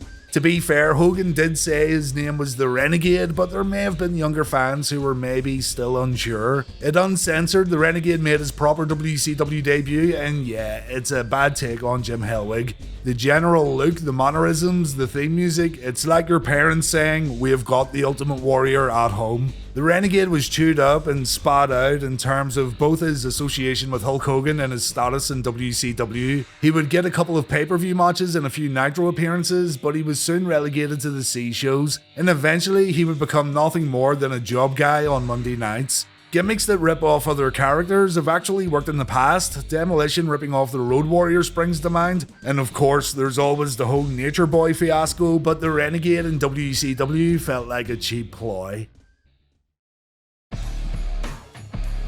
There's something a little unsettling now when you look back at John Laurinaitis and Shane Douglas portraying the dynamic dudes. It's like they're trying to be hip with all these kids, but why? You know, like, why? No grown-ass man should learn how to skateboard when approaching 30 while also wearing luminous baseball caps and bright shorts. I don't care who you are, that's fucking creepy. We should have known there was something dodgy about that Laurinaitis guy all the way back in the late 80s. So here you go, skateboarding fans and beach bums of the era too. This is your representation, Johnny Ace in the franchise, the living embodiment of the fellow kids meme. I made a whole WCW Blunder episode on Oz, so if you want to learn more, check that upload out. But in short, Kevin Nash portrayed not the Wizard of Oz, just Oz, the great and powerful Oz, but not the Wizard of Oz. Nash argued that Oz was a geographical region, but WCW couldn't care less. It was time to make a tie-in with the Wizard of Oz, so Big Kev put on his stupid mask and he went out there to complete silence. You've also got Kevin Sullivan as the Wizard, again not the Wizard of Oz, just a random wizard. You've got his pet monkey that died the night of Oz's debut, and you've got Big Sexy in his emerald tights looking incredibly uncomfortable, a surefire recipe for success. In saying all this though, the Oz character was way more popular in Japan. Fans over there couldn't get enough of this giant clusterfuck, but fans in the States and practically everywhere else weren't into it. Thankfully, Vinny Vegas, Nash's next gimmick, was much better, and I don't care what anyone says, Vinny Vegas was good, and that character won't be featured in our video today. Big John Tenta portrayed Earthquake in WWF, and when he jumped to WCW, he became Avalanche. The WWF felt that was borderline gimmick infringement, brother, so Avalanche became the Shark. Nothing was subtle about the Shark. He had shark teeth painted on his face, his theme music was inspired by that classic Jaws track, and he used his hand like a fin when walking down to the ring, and he wanted to take a bite out of his opponents. Well, he didn't really, but let's just pretend he did. Tenta and WCW eventually learned that the Shark wasn't going anywhere, so John came out and cut a promo where he said he's not a real shark. Surprise, surprise. He's just a man named John Tenta. Tenta would then wrestle under his real name, but things didn't get much better when Big Bubba Rogers started shaving his head and his facial hair. Had Tenta remained an underwater shark, then maybe that wouldn't have happened. It's always the one that gets brought up when people talk about Jim Herd, and for good reason too. The Ding Dongs. Ding and Dong, or Ding Dong 1 and Ding Dong 2. They had bells around their ankles, bells around their wrists, they had their own personal bell in the corner because they like to ring bells, I don't know. Jim Herd thought this was money, but the fans in attendance and even Jim Ross on commentary thought otherwise during their debut. Again, this was supposed to appeal to kids, and it falls so flat on its face that it makes you wonder what kind of kids Jim Herd and company actually knew. I mean, were there focus groups for this kind of shit? Because I can't imagine any kid being excited for the Ding Dongs. You'd probably get laughed at in the playground if you said the Ding Dongs are my favourite tag team. Again, I talked about this one in WCW Blunder, but in short, the Demon became a thing because apparently Gene Simmons wanted it to be a thing. Kiss and WCW would work together to put on a Kiss concert on WCW programming, and a deal was struck where a Kiss-inspired wrestler would work on shows, and get this, a main event on pay-per-view was also promised. This was avoided by putting the Demon match on the middle of the card, and the commentators just said it was a main event. Dale Torberg, the guy who played the Demon, comes across as a real nice guy, and on top of that, he was a big fan of Kiss. He wanted the gimmick to work, but this is one of those ideas that you just know from the planning stage that it's gonna suck. If you loved Kiss, you might have got something out of this. For everyone else though, it was another bad WCW idea, and one of the dumbest partnership deals the company ever struck up. There's more to this one though, so check out that Blunder video. He blocks roads? What's the deal with this one? There's an urban legend floating around that Hulk Hogan dismissed Roadblock in a gym when Mr. Block asked Hogan, how do you get into the wrestling business? Later that night, according to legend, Roadblock jumped the guardrail, he chased down Hogan's opponent that night, the one-man Gang, and he pinned Gang to the mat before getting arrested. Sounds like absolute bullshit, but it's a story that's out there. Apparently, after this brave showing, the Hulkster got Roadblock a job. Yeah, this is bullshit. The gimmick's a strange one, but I guess no one likes a roadblock. There's nothing worse than sitting in traffic while a giant mammoth of a man blocks the way. Roadblock would get a few matches on WCW Nitro, but his main home was on WCW Saturday Night for a while, where he continued to carry his sawhorse to the ring while not exactly exciting fans, let's be honest. The guy could move for someone his size, but, well, he's a roadblock. A walking, talking, wrestling roadblock. That's going to do it for this one. I made a list of around 50 gimmicks and we only got through around 16 or 17 today, so let me know what others you want to see in part 2. Maybe you enjoyed some of these gimmicks and characters in today's video, and it's great if you did. Wrestling characters can resonate with different people in different ways, so if you were a big ding-dongs guy, or if you thought the Yeti was nothing but wasted potential, then let me know. As mentioned, I like the Disco Inferno of all gimmicks, so there's no shame in liking some of the more ridiculous things in pro wrestling. It's supposed to be fun. But thanks for watching, guys, and thanks for putting up with my bad throat. I'm sure you noticed it again, and it's really sore to talk, but I hope you enjoyed this look at some of the most awful gimmicks in WCW history, and please take care.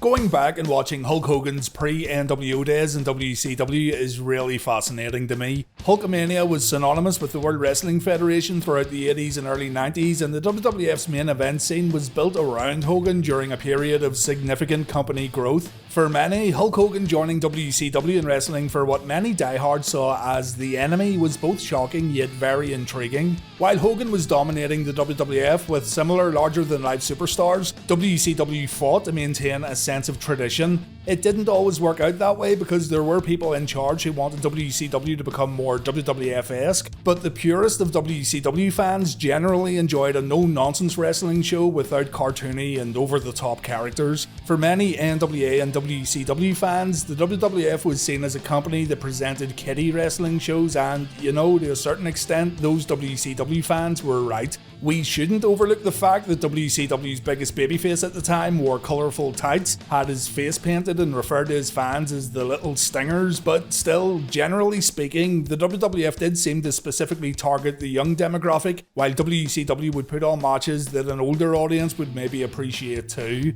Both companies had success, but it was Hulk Hogan who helped launch the WWF into orbit with his matches against the likes of Andre the Giant, Randy Savage and the Ultimate Warrior. And through this whole lucrative WWF run, Hulk Hogan's character didn't change. Throughout it all, he wore the yellow and red. He was the real American who fights for the right of every man. The idea here was, if it ain't broke, don't fix it, and indeed, for the longest time, Hulkamania wasn't broke. The news that Hogan signed with WCW in 1994 sent shockwaves throughout the wrestling world, and it became one of the biggest stories of the year. But those traditional WCW fans who didn't care all that much for New York wrestling weren't sold on the idea. And seeing as Hogan and WCW still thought that Hulkamania wasn't broke, Hogan would enter the company still talking about taking your vitamins and saying your prayers while decked out in the classic yellow and red gear. WCW fans were just getting the big WWF guy, and what's maybe worse, he was booked to destroy WCW legend Ric Flair in his first match while capturing the WCW Heavyweight Championship.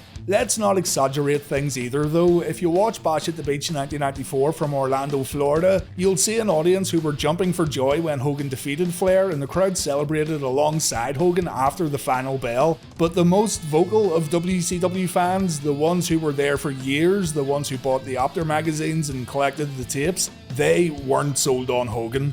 And when Hulk Hogan was booked to wrestle in Atlanta or the Carolinas, that vocal minority became the vocal majority. Showing their inability to read the crowd and predict where things were going, WCW doubled down with the creation of the Three Faces of Fear and then the Dungeon of Doom, a group of villainous bastards who arguably were more cartoony and ridiculous than the villains the WWF presented on their TV shows. The Dungeon of Doom were specifically put together to feud against Hulk Hogan. Their mission was to end Hulkamania once and for all, and some of the promos and pre-tapes that aired during this time period would become infamous because they really were that bad. There's no Hulkamaniacs here!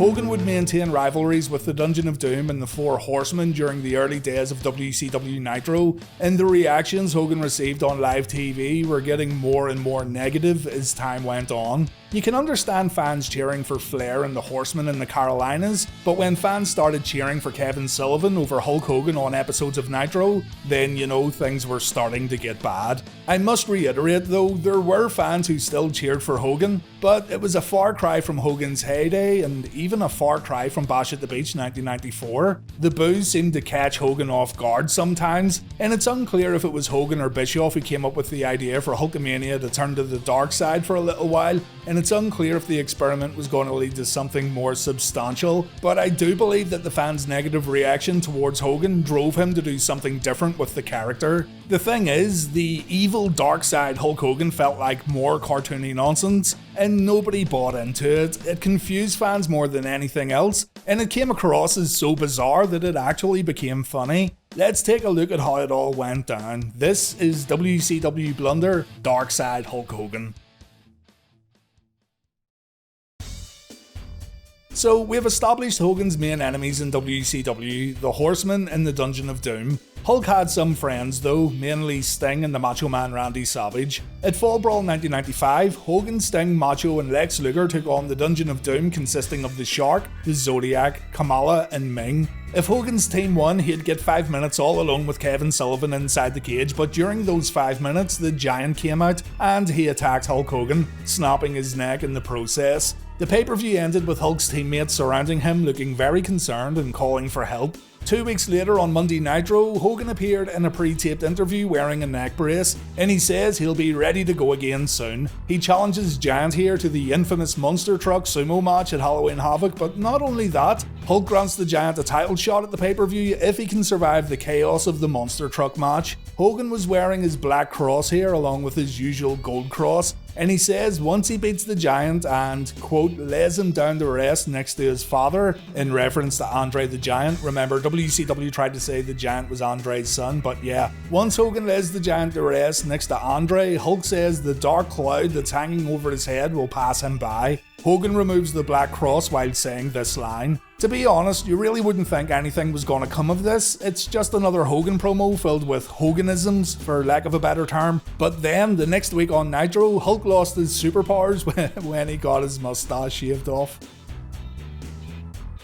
You guys who watch Reliving the War may remember all this, but it's worth a second look for sure. It's just so ridiculous. Hulk goes to the ring for an interview with Mean Gene, still wearing the neck brace. Hogan says he spent time with a little Hulkamaniac who was getting ready for a lung transplant, and the kid ordered Hogan to take on the Giant. Hogan plans on finishing the job before Halloween Havoc, so he announces he's gonna go look for the Giant right here on Nitro. Hulk leaves the ring, he's giving fans high fives in the front row, but then this old lady right here throws powder in Hogan's face, the dastardly old bitch. The granny starts hitting Hogan with her walking stick as the Giant and the Zodiac make their way to the ring. We learned that the old lady was actually Kevin Sullivan, and the Giant snaps Hogan's neck one more time. Surely Hulk's head would have fallen off with all this neck abuse, but wait, there's more. Kevin Sullivan shaves off Hogan's mustache in the middle of the ring, an act that shocks Eric Bischoff on commentary, but it makes Bobby Heenan and the fans at home laugh their asses off. The American Males and the Nasty Boys try to put a stop to this, but they're no match for the Giant and the Zodiac.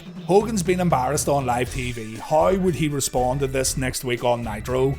Well, he would wear all black and he would embrace his dark side. It's almost like the mustache kept Hogan on the straight and narrow.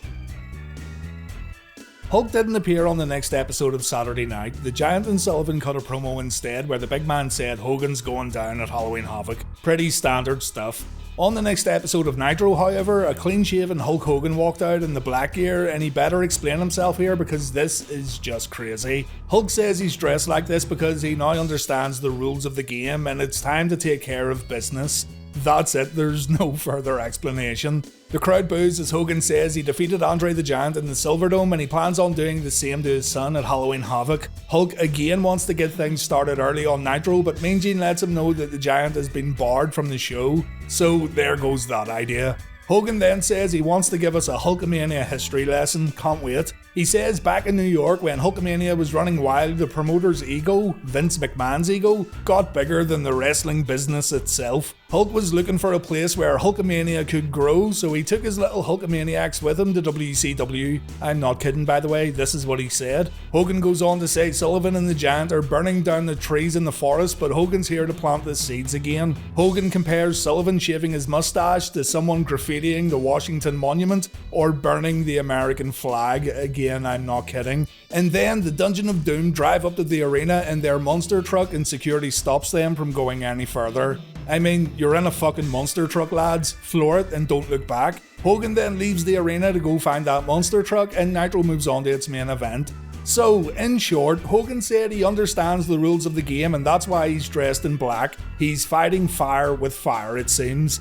People try to say this was a heel turn and people use it as a kinda gotcha moment when talking about Hogan's real heel turn at Bash at the Beach 1996, trying to say Hogan turned bad a year before the NWO even existed, but that's just wrong. Hogan was still fighting for his little Hulkamaniacs here. He was still feuding with the Dungeon of Doom. He maybe talked a little more aggressively maybe, but it's still Hulk Hogan trying to be a do-gooder when nobody really cared. This was not a heel turn. Maybe it was a small test or experiment, but it wasn't a heel turn.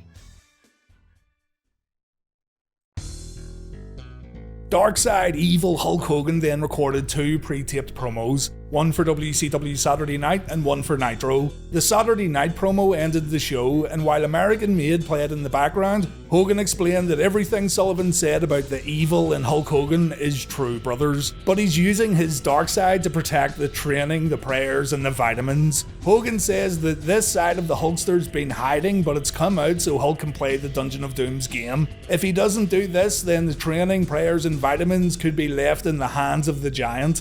Hulk then compares the shaving of his legendary mustache to Kevin Sullivan slapping every little Hulkamaniac across the face, and he then says it makes him remember all the little Hulkamaniacs who are no longer with us, those who died of illnesses. Hulk says it makes him want to take all those diseases and eat them alive.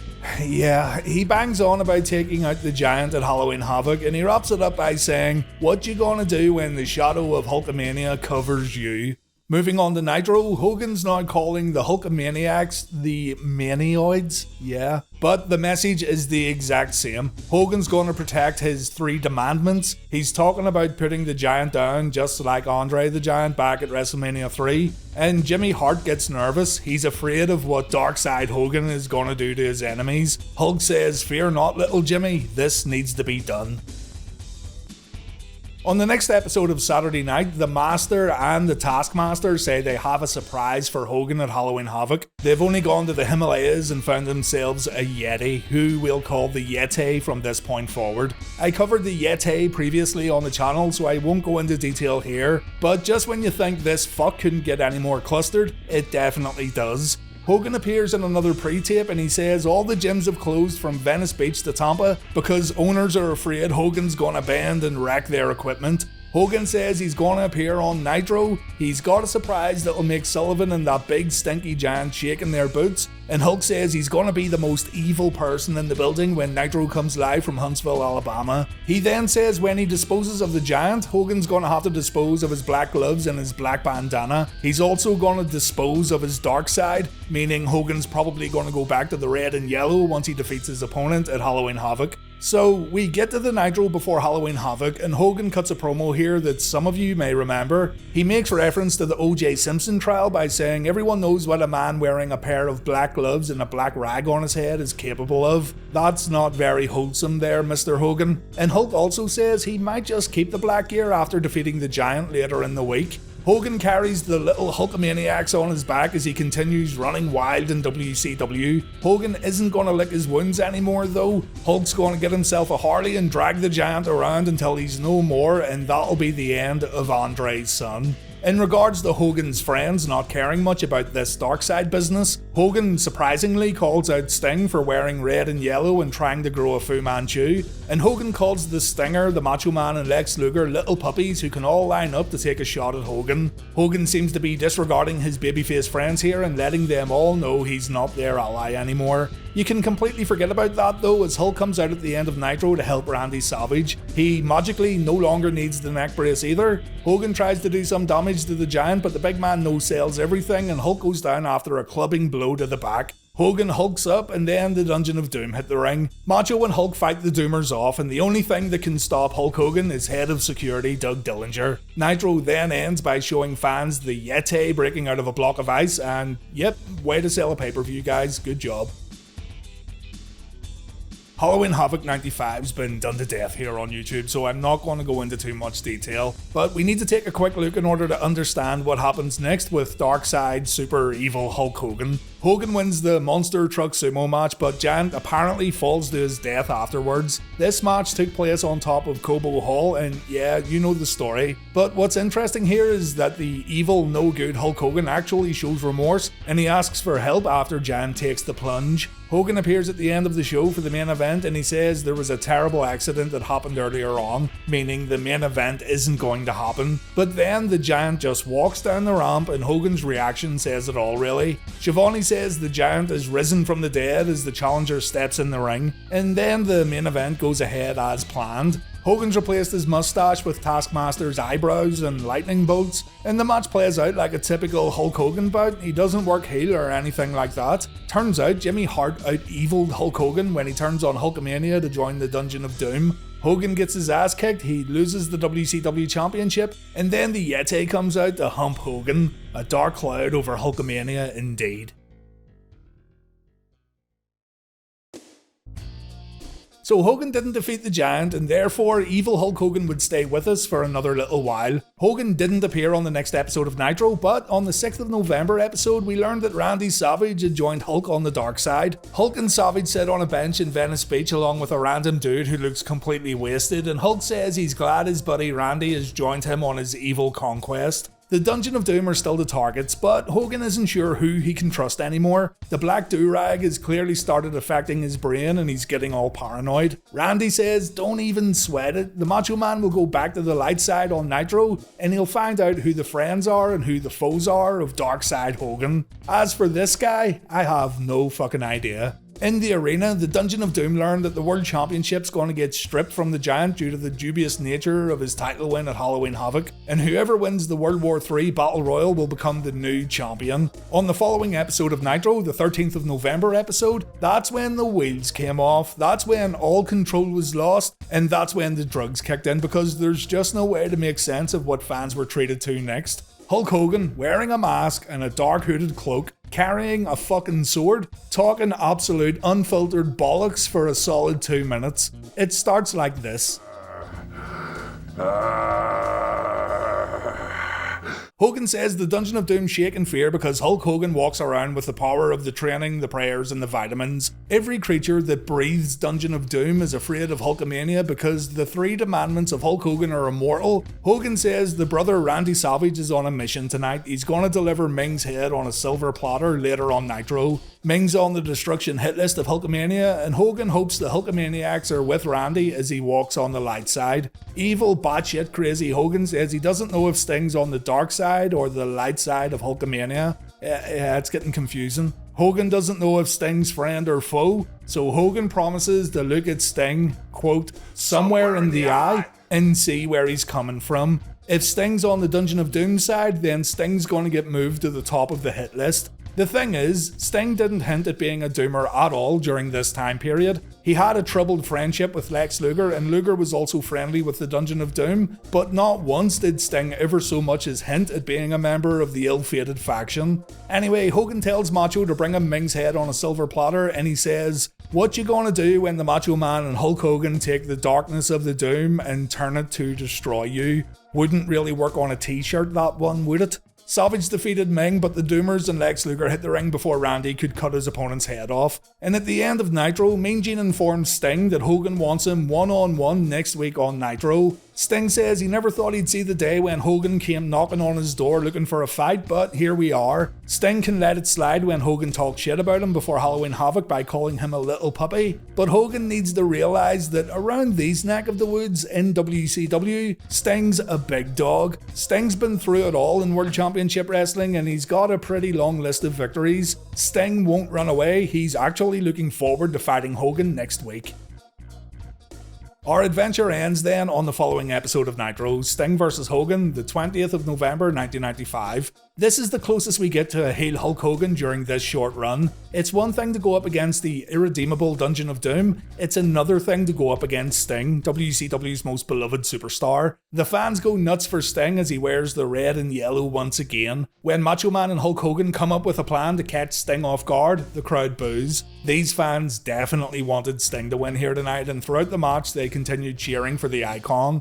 This match actually wasn't all that bad, and it's never really brought up either. It ends with Hogan breaking the Scorpion Deathlock and putting Sting down with a big boot. He goes for the leg drop, Sting dodges it, and Hulk finds himself in the Deathlock again, screaming that Sting's gonna break his leg. The good times end though with the Dungeon of Doom coming down to attack both men. Sting, Hulk, and Randy Savage work together to clear the ring, and Nitro ends with Hogan and Sting taking out the Giant with a chair. World War III happened later in the week, and the show started off with Hogan getting rid of the black gear. Hogan said the Hulkamaniac stuck with him on his walk to the dark side, but he didn't take the final step. Hogan knows who his friends are, he'll never question Sting again. The boys are back in town, and Hogan won't be turning evil again anytime soon. 8 months later, he joined the NWO, and his biggest rival would turn out to be Sting.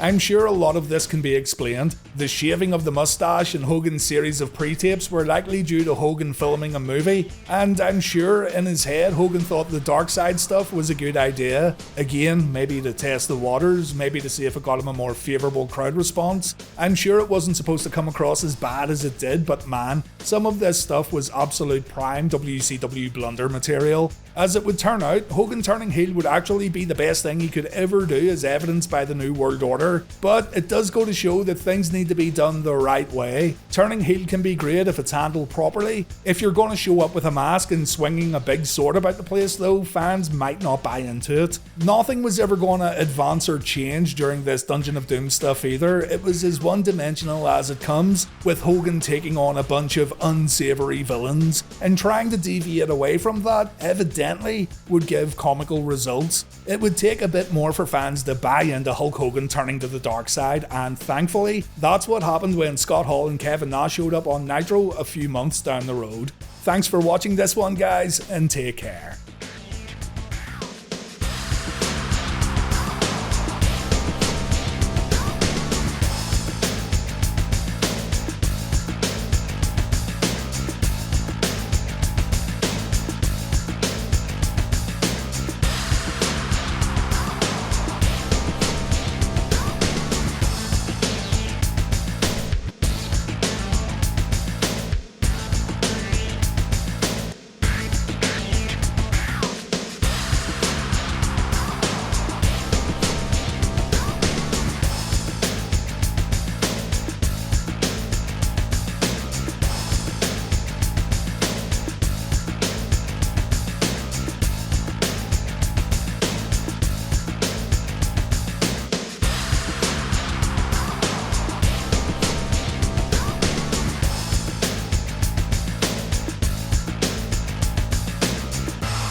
After Cactus Jack got injured during a match with Big Van Vader on WCW Saturday Night in 1993, Dusty Rhodes wanted to bring Mick Foley back into the company as an even bigger babyface than what he was before, who was also out for revenge for the terrible hardships that he went through. Sounds simple enough, doesn't it? It sounds like a story that just writes itself. According to Mick Foley's first book, Have a Nice Day, WCW began using writers around this time period to try and create more elaborate storylines. And these angles would include off-site vignette shoots that would end up becoming infamous during this era of World Championship Wrestling. So think along the lines of Vader's White Castle of Fear and the Beach Blast 1993 mini-movie.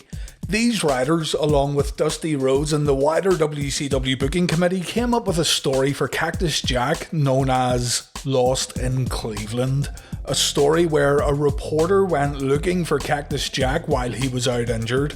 And this is the subject of today's video. This Lost in Cleveland Cactus Jack video was requested by Patreon supporter Anthony Wicker. So thanks Anthony for the suggestion.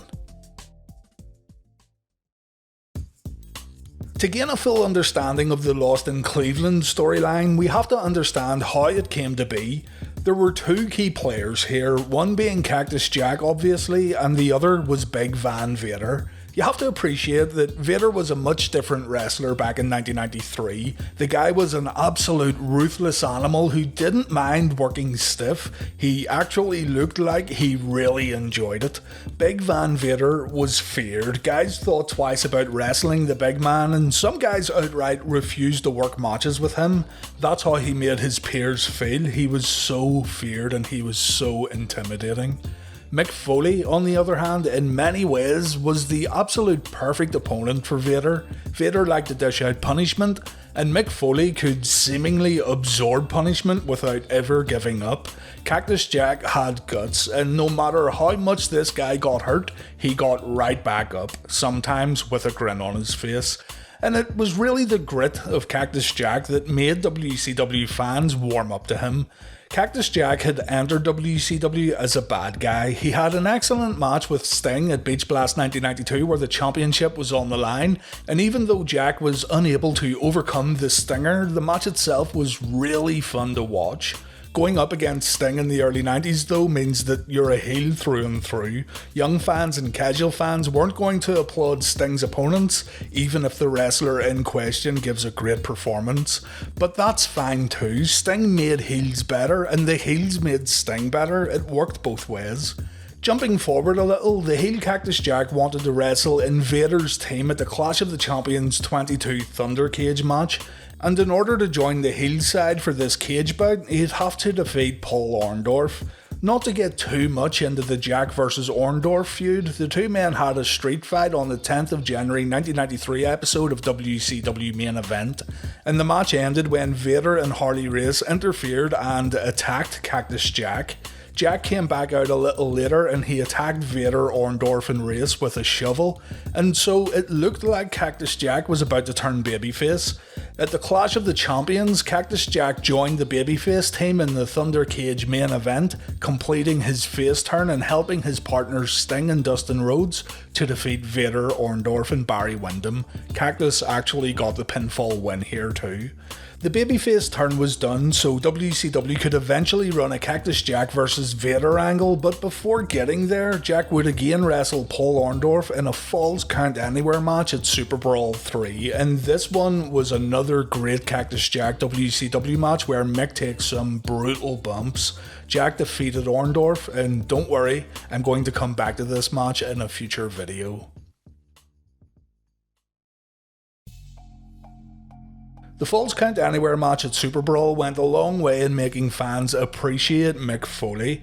As a heel, people would naturally cheer when Foley took punishment, but as a good guy, the bumps Cactus took were almost amplified thanks to fans feeling a certain amount of sympathy for Cactus Jack. It's kinda like the Mankind character years later. Fans seem to pay more attention to the ridiculous bumps Foley would take when Mankind was a good guy. This is also expected, though heels generally dish out more offense in a match, so this means Mick Foley as a babyface would have to take even more punishment in his matchups. Enter Big Van Vader, a man who is more than happy to give out that punishment. The most feared wrestler in WCW at the time and the WCW Heavyweight Champion. Mick was very eager to work with Big Van Vader, and he was also eager to build upon his recent babyface turn. The following quote comes from Mick Foley's first book, Have a Nice Day. I thought a series of matches with Big Van Vader would help the fans see me in a more sympathetic light. I laid out a scenario to Dusty Rhodes, one that culminated in a devastating injury. The Dream thought about it for a few minutes and then got a look on his face as if he had just had a major revelation. He started to speak, Dusty style, in his excited animated fashion. That's it, baby, and when Vader hurts you, you'll have amnesia. You'll go home, but you won't even know your family. He continued to speak, but all I could think was how outlandish the whole thing was and that it would never work. Nobody was going to believe amnesia. This was WCW, not Days of Our Lives. I was just about to speak up when Dusty said the magic words, "We'll take you off the road for 4 months and we'll pay you." Foley ended up agreeing with Dusty Rhodes because Mick wanted some time off to be with his wife and son. Before this conversation though, Foley and Vader already had a television match. It happened on the 7th of March 1993 episode of Main Event, and this one doesn't get talked about as much as the other Vader vs Foley matches, but it's still worth watching. Mick Foley says that he has a copy of this very match completely unedited, and you may be wondering what exactly had to get cut out of this match and why did it need censored for television broadcast. Well, Mick says it was simply too violent for WCW Main Event. Mick asked Vader to swell his eye up a little and Vader suggested getting a little blood from Foley's nose. Mick agreed, and during the match, Vader began smashing Jack's face. When Vader didn't see any blood, he became what Mick called a man obsessed. The idea of swelling up Foley's eye went out the window as Vader continued trying to bust Foley's nose, and when a little blood eventually dribbled out, Vader remembered about Foley's eye and he began going to work on poor Cactus Jack once again. According to Mick's book, Eric Bischoff had to fight to get the match aired on television, and the match that Mick describes in his book is very different from the edited version that we saw on TV, so hopefully one day Mick will share the full matchup. The infamous WCW Saturday Night match aired on the 24th of April 1993, the one where Foley was supposed to get hurt so badly that he'd get amnesia, in storyline anyway. Foley decided that the best way to do this was to take a powerbomb from Vader on the exposed concrete floor, and Mick shared a little more about this decision in his book. Mick wrote, "Before leaving home, I wrote a note for Colette, Mick's wife. It was essentially a last will and testament instructing her on what to do in case things didn't turn out too well. Thank God she never had to read it. I hope you don't think I'm exaggerating when I say that the ramifications of this match were tremendous and the risk of serious injury was extremely high. As the willing participant of a powerbomb on the concrete floor, I was putting myself in a precarious predicament. I was essentially letting the most dangerous man in the business perform the sport's most dangerous move on a concrete floor. I'd seen Vader temporarily paralyze Joe Thurman with the move inside the ring that had some give to it. I had seen that powerbomb literally knock out others, and as mentioned earlier, I had seen some kids quit the company rather than risk the consequences of the powerbomb. Two Vader vs Cactus Jack matches took place on WCW Saturday Night, 1 week after the other. The first saw Mick get absolutely pummeled by Vader, but Jack still won via countout. And the next week, on the April 24th episode, Cactus Jack would face Vader once again, and this was when the powerbomb took place. Quick side note too, there's a possibility that Mick got his matches mixed up in the book. If you watch the first WCW Saturday Night match, it really does look like Vader is trying to bust up Mick's face, and it plays out very much like how Mick described the main event match in Have a Nice Day. But Mick also says in his book that the edited match took place in Gainesville, Georgia, the same location as the main event tapings, while WCW Saturday Night, of course, was taped at Centre Stage. Who knows though, and who are we to doubt Foley? If he has the tape, then he has the tape. Mick said that he felt something was off that day and he was getting bad vibes around the arena. Dusty Rhodes and Vader tried to talk Mick out of the powerbomb spot that would take place later in the evening, but Foley felt that this was the only way to make things believable. It had to be the powerbomb. Foley suffered a legitimate injury after taking the bump, although he still says that Vader looked after him when delivering the powerbomb, and you can see Vader didn't completely slam Mick's back onto the concrete. Mick ended up getting hurt, but this ended up helping the overall storyline that Foley and Dusty were trying to tell. Mick was out, he banged his head so hard that he had to take time off, and the idea now was that Mick would make his triumphant return as an even bigger babyface and he'd get his chance at revenge at a later date. While enjoying some time at home with his wife and son, Mick's phone rang, and on the other end was Tony Schiavone. Mick was advised previously that a series of vignettes would air that would build up to the return of Cactus Jack, but he was not prepared for what Schiavone was about to tell him. WCW had decided that there would be some humour mixed into the videos. Foley protested, saying that there was nothing really funny about a guy getting concussed, and Tony argued that a 12-week run of serious vignettes would end up turning people off. The decision was final, and a WCW representative was driving over to Mick's place to drop off the script for the Lost in Cleveland video series. Foley got the script, and immediately he didn't like it. He knew it was bad, and he knew his return wouldn't have nearly as much impact. Mick knew the director who was overseeing the project, and because Foley wasn't involved in the first few vignettes, he was able to see a video of the promos before they aired on TV, and Mick predicted that the vignettes would get cancelled long before the scheduled 12 weeks. Something that I've learned while uploading to YouTube is that everything in wrestling has a fan base. No matter how bad you may think something is, there's always a group of people who actually liked it. And that's fine. I'm sure there are people who enjoyed the Lost in Cleveland vignettes too, so I'm not going to rip into the promos, but rather we'll just look at them and see what happened. Those who haven't seen these yet can make up their own minds. Also, what you see here is what I could find due to the WWE Network being really slow at uploading classic WCW content. But here it is. This is Lost in Cleveland. On the June 5th, 1993 episode of WCW Saturday Night, Tony Schiavone announced that Cactus Jack went to hospital after taking the powerbomb. He was sent home, and then he was sent to an institution for further observation. Schiavone says that a reporter has been sent out to check on the condition of Cactus Jack, and then we see Catherine White standing outside the institution. Catherine completely hams it up during this entire vignette series. Have a listen. This is no ordinary hospital. Apparently, the physical effects of Jack's brutal beating at the hand. Catherine learns that Cactus Jack is no longer at this location and he seems to be missing. Cactus is apparently suffering from some psychological problems, and his mental state is now a bigger concern than his physical state. A guy sitting on a bench overhears our reporter. He seems to be eating Cheetos with a toothpick, and the guy says he knows where Cactus Jack is. He's in Cleveland. The guy also says that Cactus Jack is in Atlantis and he's now a fish. Atlantis. Underwater. He's got gills now. And then it looks like Cactus Jack actually gets spotted. Catherine rushes over to find a guy shooting hoops, and this isn't Cactus Jack, it's a guy who thinks he's Jack Nicholson.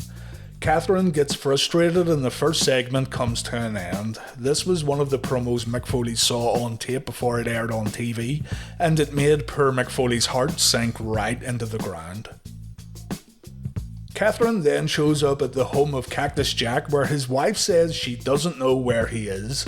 Dusty Rhodes said that Mick's real wife Colette was too pretty to play the part here, and so they hired someone else to play the role of Cactus's wife. According to Mick Foley's first book, Colette was upset about this, but anyway, the actress here is having a hard time dealing with Cactus being away from home. For the brief time that Cactus did return after being at the hospital, Jack was apparently acting like someone completely different.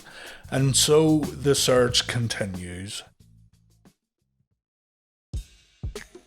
Catherine travels to Cleveland for the next vignette. Catherine says that many fans have contacted WCW reporting Cactus Jack sightings around America, from Jack being seen buying a Slurpee in a 7-Eleven in Bismarck, North Dakota, to touring the home of Elvis Presley in Memphis, Tennessee. It seems like Cactus Jack has been getting around quite a bit since leaving the institution. Catherine says that the most frequent reports WCW got were based around this very street corner in Cleveland, where Jack was seen hanging out with some homeless people. And so our brave reporter is going to try to find Cactus Jack in this dark alley where literal gunshots can be heard in the background. A group of guys laugh at the reporter when questioned about the whereabouts of Cactus Jack, but a guy named Swampy, who's sitting on the floor drinking from a brown paper bag, says that he actually knows Cactus Jack. For the sum of $50, Swampy says he'll call Catherine when he sees Cactus Jack again in the area. Just then, Catherine gets her handbag stolen, but someone throws it back to her. The segment ends with Catherine leaving the alley. In the next vignette, Swampy is with Catherine and apparently he knows where Cactus is. Swampy wants more money and Catherine says he'll get paid once she sees Cactus Jack, and Swampy says that she already did see him. It was Cactus who threw her handbag back to look like him and nothing more.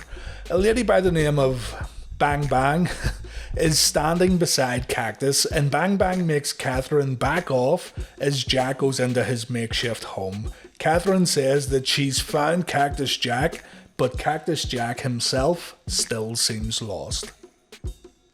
Catherine returns to Cleveland and she says that Jack's doctor advised her to bring someone from Jack's past to come visit him. This could help jog Cactus's memory and make him remember who he really is.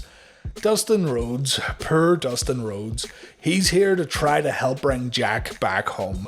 Catherine and Dustin overhear Jack talking about life at sea again, and when Dustin approaches Jack, Jack mistakes Dustin as a country singer who is very popular among his shipmates.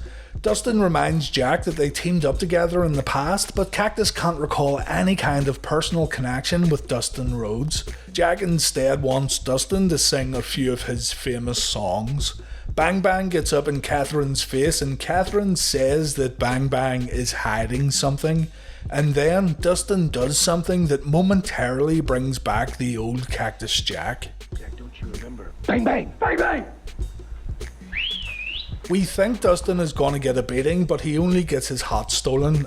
No, I'm serious. Bang Bang's goons only stole Dustin's hat and they left afterwards. Catherine says that they'll return during the daytime, and the next vignette would turn out to be the final one. Catherine goes back to the alley at nighttime, and this time she's brought Jack's wife along. Well, the lady who played the role of Jack's wife. And also, Jack's son Dewey is also here. Swampy shows up wearing a shirt and tie, and Swampy says that Bang Bang and Cactus have moved to a new camp because Catherine has been snooping around too much. Swampy took Jack's advice, he cleaned up his act and he got himself a job, so good for Swampy I guess. But it looks like the search for Cactus Jack is gonna continue outside of Cleveland. But then... and I'm not joking, Swampy says he'll take Catherine to see Jack.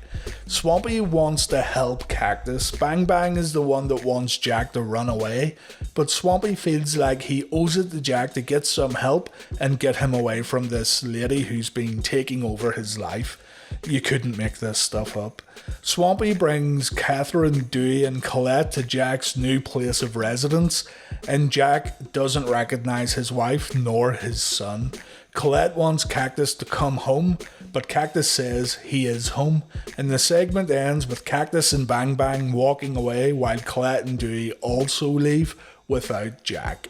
And that's it. The storyline was then thrown out. Dusty Rhodes said that Jim Herd walked in one day and he told Dusty that the Lost in Cleveland videos were to stop immediately.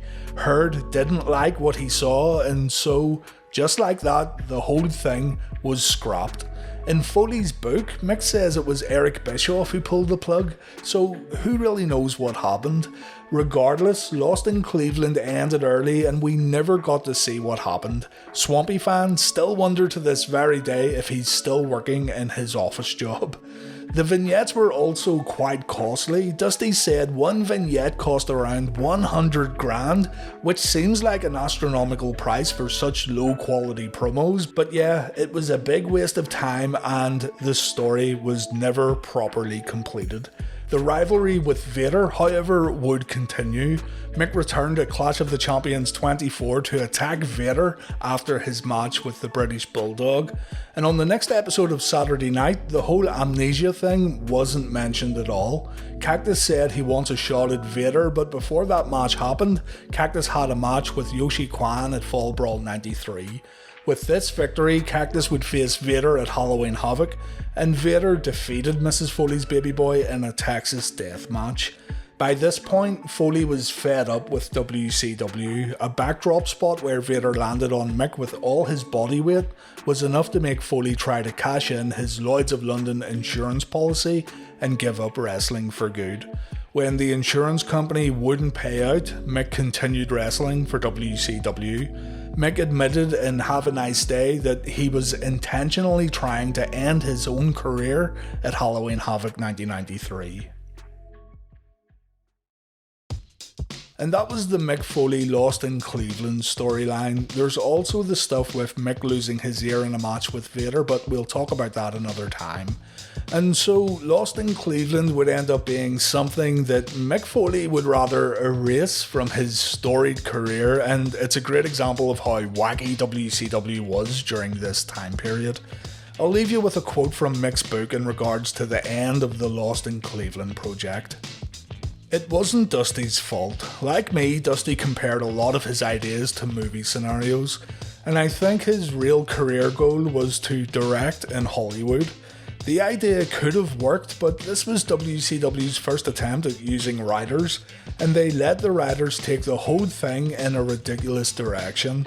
Hey, I wanted to believe in the project too, especially when I showed up on the set and saw the elaborate scenery, props, and hordes of extras. Still, all the same, if you do have a copy of these rare sketches, resist the urge to watch them. Instead, please, if you have any respect for me at all, burn it now, to preserve the sanctity of my reputation for future generations.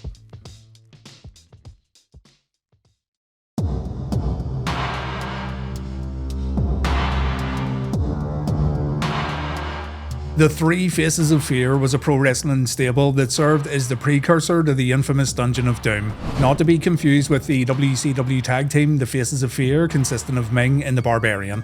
The overall purpose of the Three Faces of Fear was similar to the Dungeon of Doom. It existed as a stable that new WCW signee Hulk Hogan could steamroll through, and it consisted of guys that Hogan was comfortable working with. In today's video, we'll look at how the group came together on TV, the big matches they competed in, and we'll also look at how the group broke up after only existing for a few months.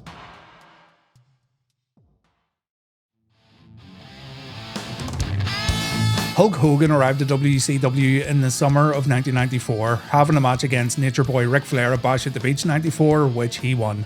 WCW booker Kevin Sullivan noticed something about Hogan when he first appeared in World Championship Wrestling though. Sullivan would say that many people mistakenly thought Hogan had a big ego upon his arrival to World Championship Wrestling, but Kevin thought it wasn't Hulk's ego that was out of control, it was actually Hogan's insecurities. Hulk had made such a big name for himself in the WWF. Hogan arrived at WCW after wrapping up Thunder in Paradise, and so by the time he got to World Championship Wrestling, Hogan was a bit unsure about what he was getting himself into. He knew he was a big pro wrestling megastar, but he also had a lot of people in his ear kind of swaying him back and forth when it came to who he should work with, who he had to look out for, and who he could trust in this new landscape he just found himself in.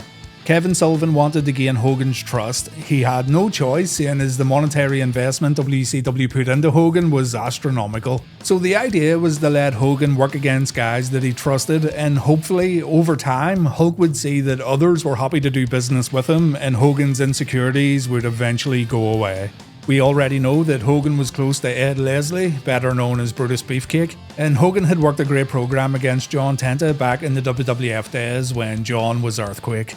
So Sullivan's idea was to form a group that Hogan could work against, and ultimately this should have been enough to keep Hogan happy. Afterwards, Hulk would be a bit more relaxed and a bit more open to other ideas, seeing as Sullivan would have then proved himself as only having Hogan's best interests in mind. And hey, I'd say Kevin's plan worked out. I mean, Hogan did eventually turn heel in WCW, and if we go by what Kevin says, this is something Hogan wouldn't do if he felt insecure about his character and his pro wrestling future in general. For now though, the idea was to have Hogan feud against Ed Leslie, John Tenta and Sullivan himself after the Hulkster had finished up some business with Nature Boy Ric Flair. At August 94's Clash of the Champions show in Cedar Rapids, Hulk Hogan was scheduled to defend his WCW World Heavyweight Championship against Nature Boy Ric Flair in a much anticipated rematch. And early in the show, Hogan was set to come out and get interviewed by Mean Gene Okerlund. As Hogan made his entrance, he was attacked by someone wearing a mask, and the attack put the Clash of the Champions main event in jeopardy. Hogan had to get stretchered out of the arena, and the remainder of Clash of the Champions was all centered around Hogan's injury. It's actually quite comical when you watch it back. You've got Steve Austin versus Ricky Steamboat on this show, you've got the Stud Stable taking on Dustin and Dusty Rhodes, and you've also got Antonio Inoki taking on Steve Regal, for crying out loud. Yet throughout these matches, all the commentators would talk about was Hulk Hogan. Everything was secondary to Hulk Hogan's injury, and Eric Bischoff even went to the hospital to try to get updates on Hulk's current status. Nick Bockwinkel announced that Hogan would forfeit the World Championship if he didn't appear for his main event match. Those were the rules and there was nothing WCW could do about it. And when folks started blaming Ric Flair for the attack, the Nature Boy came out to announce he had absolutely nothing to do with it. He wanted Hogan to do what was right though, and he wanted Hogan to forfeit the title. At the hospital, Brother Brudeye and Jimmy Hart said Hogan was determined to make it back to the arena and have this championship match, even though the doctors said it was a bad idea. And when it was time for the main event, Hogan did indeed return to the Five Seasons Centre, although his leg was heavily bandaged up. He stood beside Beefcake as his pyro went off, but the Hulkster was not 100%. He even struggled when stepping inside the ring. The Flair vs Hogan match got underway, and even though the Hulkster survived multiple figure fours, he couldn't beat Ric Flair on this night. He ended up getting counted out thanks to a little help from Sherry Martel, and so Flair may have won the match, but Hulk Hogan was still WCW champion. After the bell, the Masked Man showed up once again to attack Hogan. He assisted Flair when the Nature Boy went for a top rope knee drop, and the Mystery Man ran back up the entranceway just before Sting showed up for the save. Brother Brudeye was nowhere to be found. He didn't come down to help Hulk during the attack, but he did show up on the entranceway to help Hogan back through the curtain. It was now Hogan's mission to find out who the masked attacker was, and I'll just point out here that it was Arn Anderson portraying the Mystery Man during this time period. It's easy to tell it was Arn underneath the mask, but when the big reveal happened, it turned out it wasn't actually the Enforcer who was attacking Hogan. Anyway, in the meantime, Hogan had gained himself a new Hulkamaniac, a fan by the name of Dave Sullivan, Kevin Sullivan's kayfabe brother. Before Hogan showed up, Kevin would look after his dyslexic brother, but Kevin wasn't too amused that Dave had found himself a new hero. Kevin grew more angry at Hogan as the weeks went on. This anger would turn into pure hatred. And so, in gaining this new superfan in David Sullivan, Hogan had also gained himself another new enemy. Kevin Sullivan wanted to take Hogan out for good and put an end to Hulkamania in WCW. Sullivan would end up bullying his brother. Dave had enough, as did Hulk Hogan. So not only did Hulk have to look out for the guy who attacked him at Clash of the Champions, he also had to watch out for Kevin Sullivan. Two masked men attacked Hogan on the October 9th episode of Main Event, while Kevin Sullivan attacked Dave at the exact same time. So fans who thought the guy under the mask was actually Kevin Sullivan were wrong. This was a complete mystery, but the mystery would be solved at the very next WCW pay-per-view event. So Hogan's trying to find out who his attacker is while getting along quite well with his new Hulkamaniac buddy Dave Sullivan. Another Hogan vs Flair match was going to take place at Halloween Havoc, and Dave Sullivan was also going to fight his brother in the middle of the card. Dave defeated Kevin via countout, but Kevin would return later in the night after the Hogan vs Flair main event cage match. If Flair lost this match, he'd have to retire, by the way. Sherry Martel tried to interfere when Hogan got the upper hand, though Sting would come out again to help the Hulkster out. The mystery man then attacked Sting, which allowed Sherry to get inside the cage. Though even the odds were firmly stacked against him, Hulk Hogan was still able to win this match, and the Hulkster remained WCW champion. After the bout, the Masked Man tried to attack Hulk Hogan once again, though this time the attack didn't work out too well. The mystery man tried to escape. Hogan brought him back into the ring. It was time to find out who was underneath the mask, and Bobby Heenan was convinced that it was Ric Flair's buddy, Arn Anderson. It just had to be. He was angry, he was surprised, he was sad that his old friend could do this to him. But Hulk didn't have time to get any answers from Leslie because Kevin Sullivan came down to the ring alongside John Tenta. John was now known as Avalanche. Avalanche, Brother Brudai and Sullivan beat Hogan up. The three Faces of Fear had arrived, and before they could do any serious damage, the guys had to make a quick escape as Sting came out to save Hogan. Tony Schiavone and Mean Gene Okerlund were left speechless. They didn't know what to make of Ed Leslie turning his back on Hulkamania. Bobby Heenan, meanwhile, was more upset that Ric Flair had to retire after losing the cage match.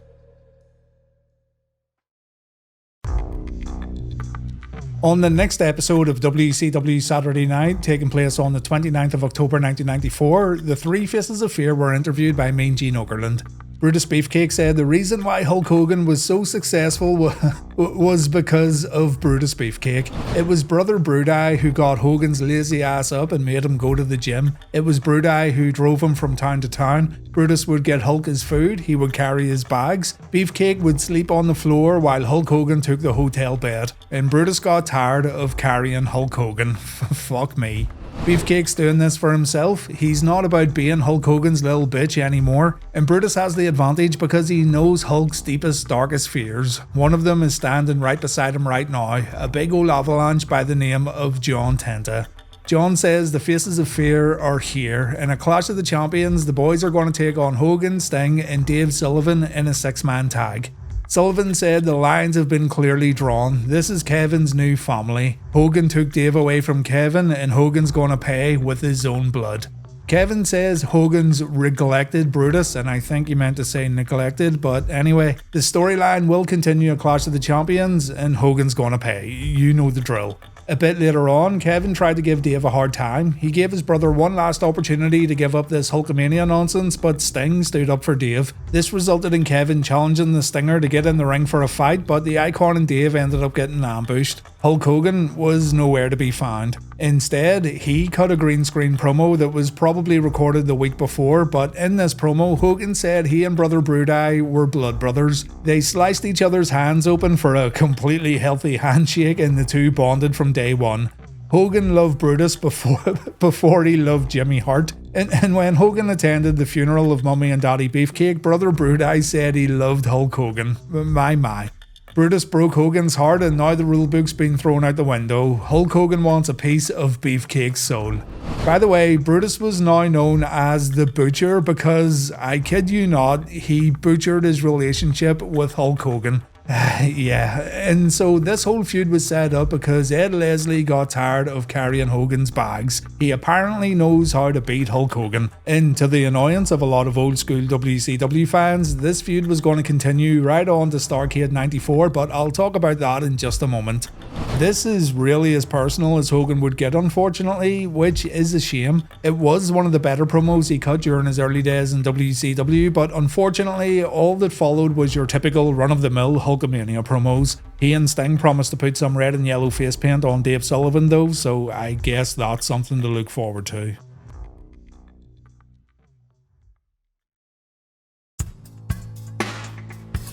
The 29th Clash of the Champions show took place on November 16th, 1994 in Jacksonville, Florida, and our main event features the three Faces of Fear taking on Sting, Dave Sullivan and Hulk Hogan. Mr. T is our special referee wearing some pajamas, and yeah, I forgot to mention he also refereed that Halloween Havoc 94 cage match, but he's a non-factor in this storyline really. Hogan and Sting did indeed give Dave Sullivan a little bit of face paint, but they must have been drunk or high when applying it to Dave's lovely face. And again, Hogan just goes in the typical pro wrestling promo mode when discussing this match. The opportunity was right there to make this even more personal, but instead, all the guys talked about was destroying their opponents and tearing the roof off the arena. The Butcher didn't get personal either, nor did the other two Faces of Fear, just the usual shit really. When it was time for the main event, Hogan put on some Sting face paint himself. And you know, for a Clash main event, this 6-man tag wasn't too bad. The crowd were certainly into it and they went crazy anytime Sting and Hogan got inside the ring. These two did get in the ring quite often too, seeing as Dave Sullivan was taken out of the match early on. Physicality between the Butcher and Hogan was kept to a minimum. It was only towards the end of the match when Hulk finally got his hands on his old friend. Mr. T had to take Jimmy Hart's megaphone away from Sullivan, and for some reason, Mr. T decided to headbutt Kevin. This allowed the babyfaces to pick up a pinfall win. After the bell, the three Faces of Fear destroyed Hogan and Sting. Mid-card babyfaces such as the Armstrong brothers and Stars and Stripes tried to help out, but it was no use. The Butcher put Hogan in a sleeper hold that he just wouldn't let go of, and so the three Faces of Fear were able to leave the ring while Hogan and company were left battered and bruised. It was then announced that the Butcher was going to face Hulk Hogan in the Starrcade 94 main event for the WCW World Heavyweight Championship, and if WCW weren't already being criticised for turning the company into the Hulk Hogan show, they certainly were now. Many long-time WCW and even old NWA fans couldn't believe that Starrcade, an event rooted in tradition even after WCW broke away from the NWA, was being headlined by Hulk Hogan and Brutus fucking Beefcake. I don't think fans would have been overly critical had Hogan wrestled someone else, but the fact it was Ed Leslie didn't go down well with WCW diehards at all. Consider this, Hogan vs Flair headlining Halloween Havoc did an estimated 210,000 pay-per-view buys. Starrcade 1994 did 130,000 buys. Many believed it should have been Big Van Vader facing Hogan at Starrcade. He won a number 1 contenders match all the way back at Fall Brawl 94, which wasn't rewarded until Super Brawl in February 95. But remember, Sullivan had to gain Hogan's trust. Hogan had to work with guys he was comfortable with, and so the Vader match had to wait until Hogan could let go of some of those insecurities.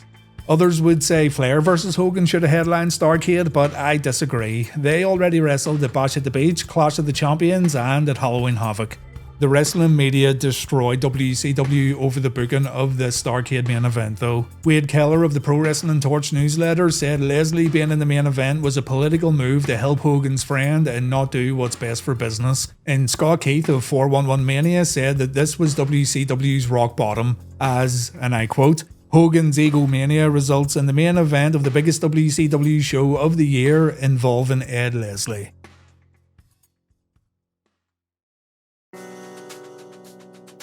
From here, Hulk Hogan had very limited appearances on WCW television. He cut a few promos in front of a green screen while the Butcher, Sullivan and Avalanche did all the real heavy lifting, although to be fair, there was a real lack of substance too.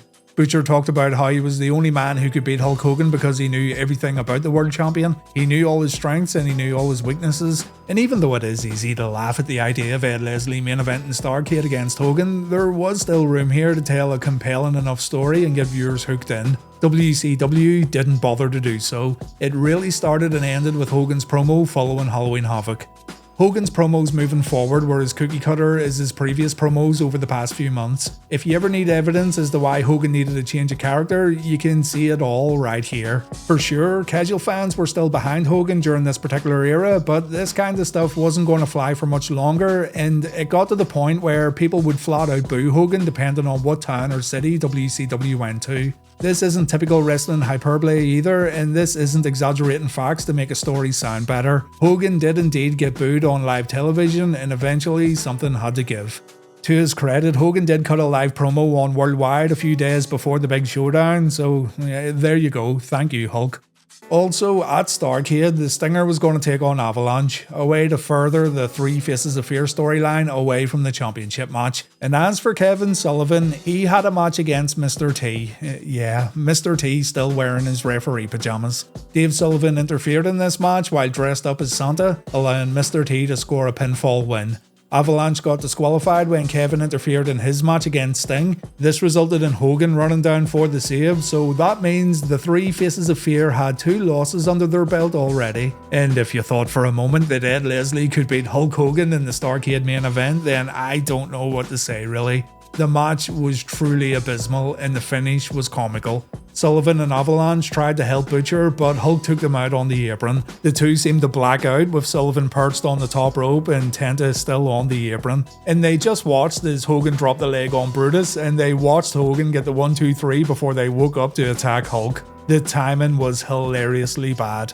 The three Faces of Fear then attacked Hulk. WCW's latest signee, the Macho Man Randy Savage, ran out to help out Hogan. There was some confusion as to whether Macho would attack Hogan or if he'd back him up, but in the end he helped his old brother out. And so this heel faction that hadn't even been in WCW for 2 months got completely destroyed at Starrcade 94. They didn't win a single match and they got wiped out at the end of the event by the reunited Mega Powers.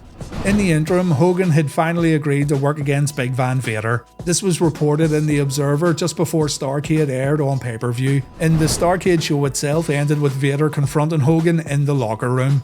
Vader spoke down to Hulk. He said Hogan was afraid of him and Hogan had been dodging him. He said Hogan's fans were wondering if Hulk had no guts and no soul. And this short promo right here was way more effective in building up a match in comparison to the work we saw leading up to the Butcher versus Hulk Hogan.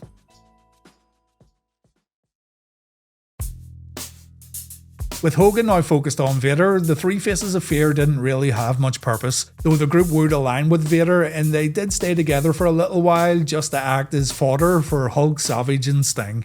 Avalanche was kind of phased out of the group as he began a partnership with the Guardian Angel. Tenta and the Angel delivered a beatdown to Sting at the January 1995 Clash of the Champions show, and the Guardian Angel would revert back to his old Big Bubba Rogers moniker soon afterwards. Avalanche was still a member of the Three Faces of Fear, though Sullivan began tagging more with the Butcher during this time period.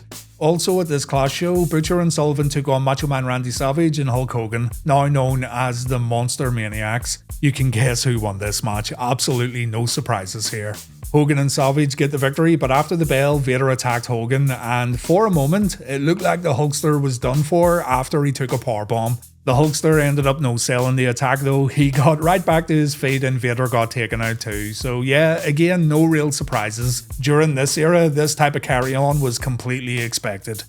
At Super Brawl 5, Sullivan got revenge by beating his brother Dave, but in order to win that match, he had to send Dave head first into the Butcher. The bump seemed to hurt old Ed Leslie pretty badly, and it looked like there could be some problems between the Butcher and Kevin Sullivan as we go forward. Later on in the night, Vader was unable to beat Hogan for the world belt, colour me surprised, but the DQ finish left the doors open for another Hogan vs Vader match at the next pay-per-view, so Vader would get another chance. As a matter of fact, he'd get quite a few more chances, but he could never overcome the power of Hulkamania. The Three Faces of Fear then began having some issues. The Butcher kept screwing up. Sullivan was also annoyed that he served Hogan on a silver platter to the Butcher and old brother Brudeye couldn't get the job done. So on an episode of Worldwide, Kevin ended up attacking Leslie and Brutus took a piledriver. This would cause Ed to forget who he was, and he began wrestling as the Man with No Name. I shit you not. Sullivan wrestled the Man with No Name at Slamboree 95, a match that Sullivan won. And the Three Faces of Fear were no more. The group had disbanded.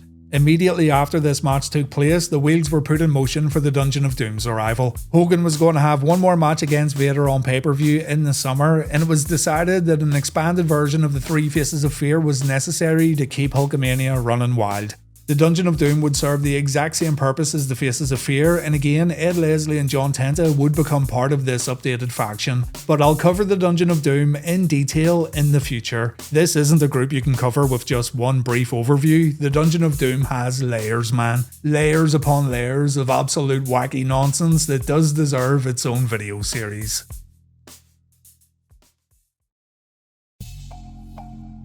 The Three Faces of Fear aren't looked back on all that fondly by pro wrestling fans. Folks tend to either mix the group up with the Dungeon of Doom, or it just seems to bring back bad memories of that Starrcade 94 main event.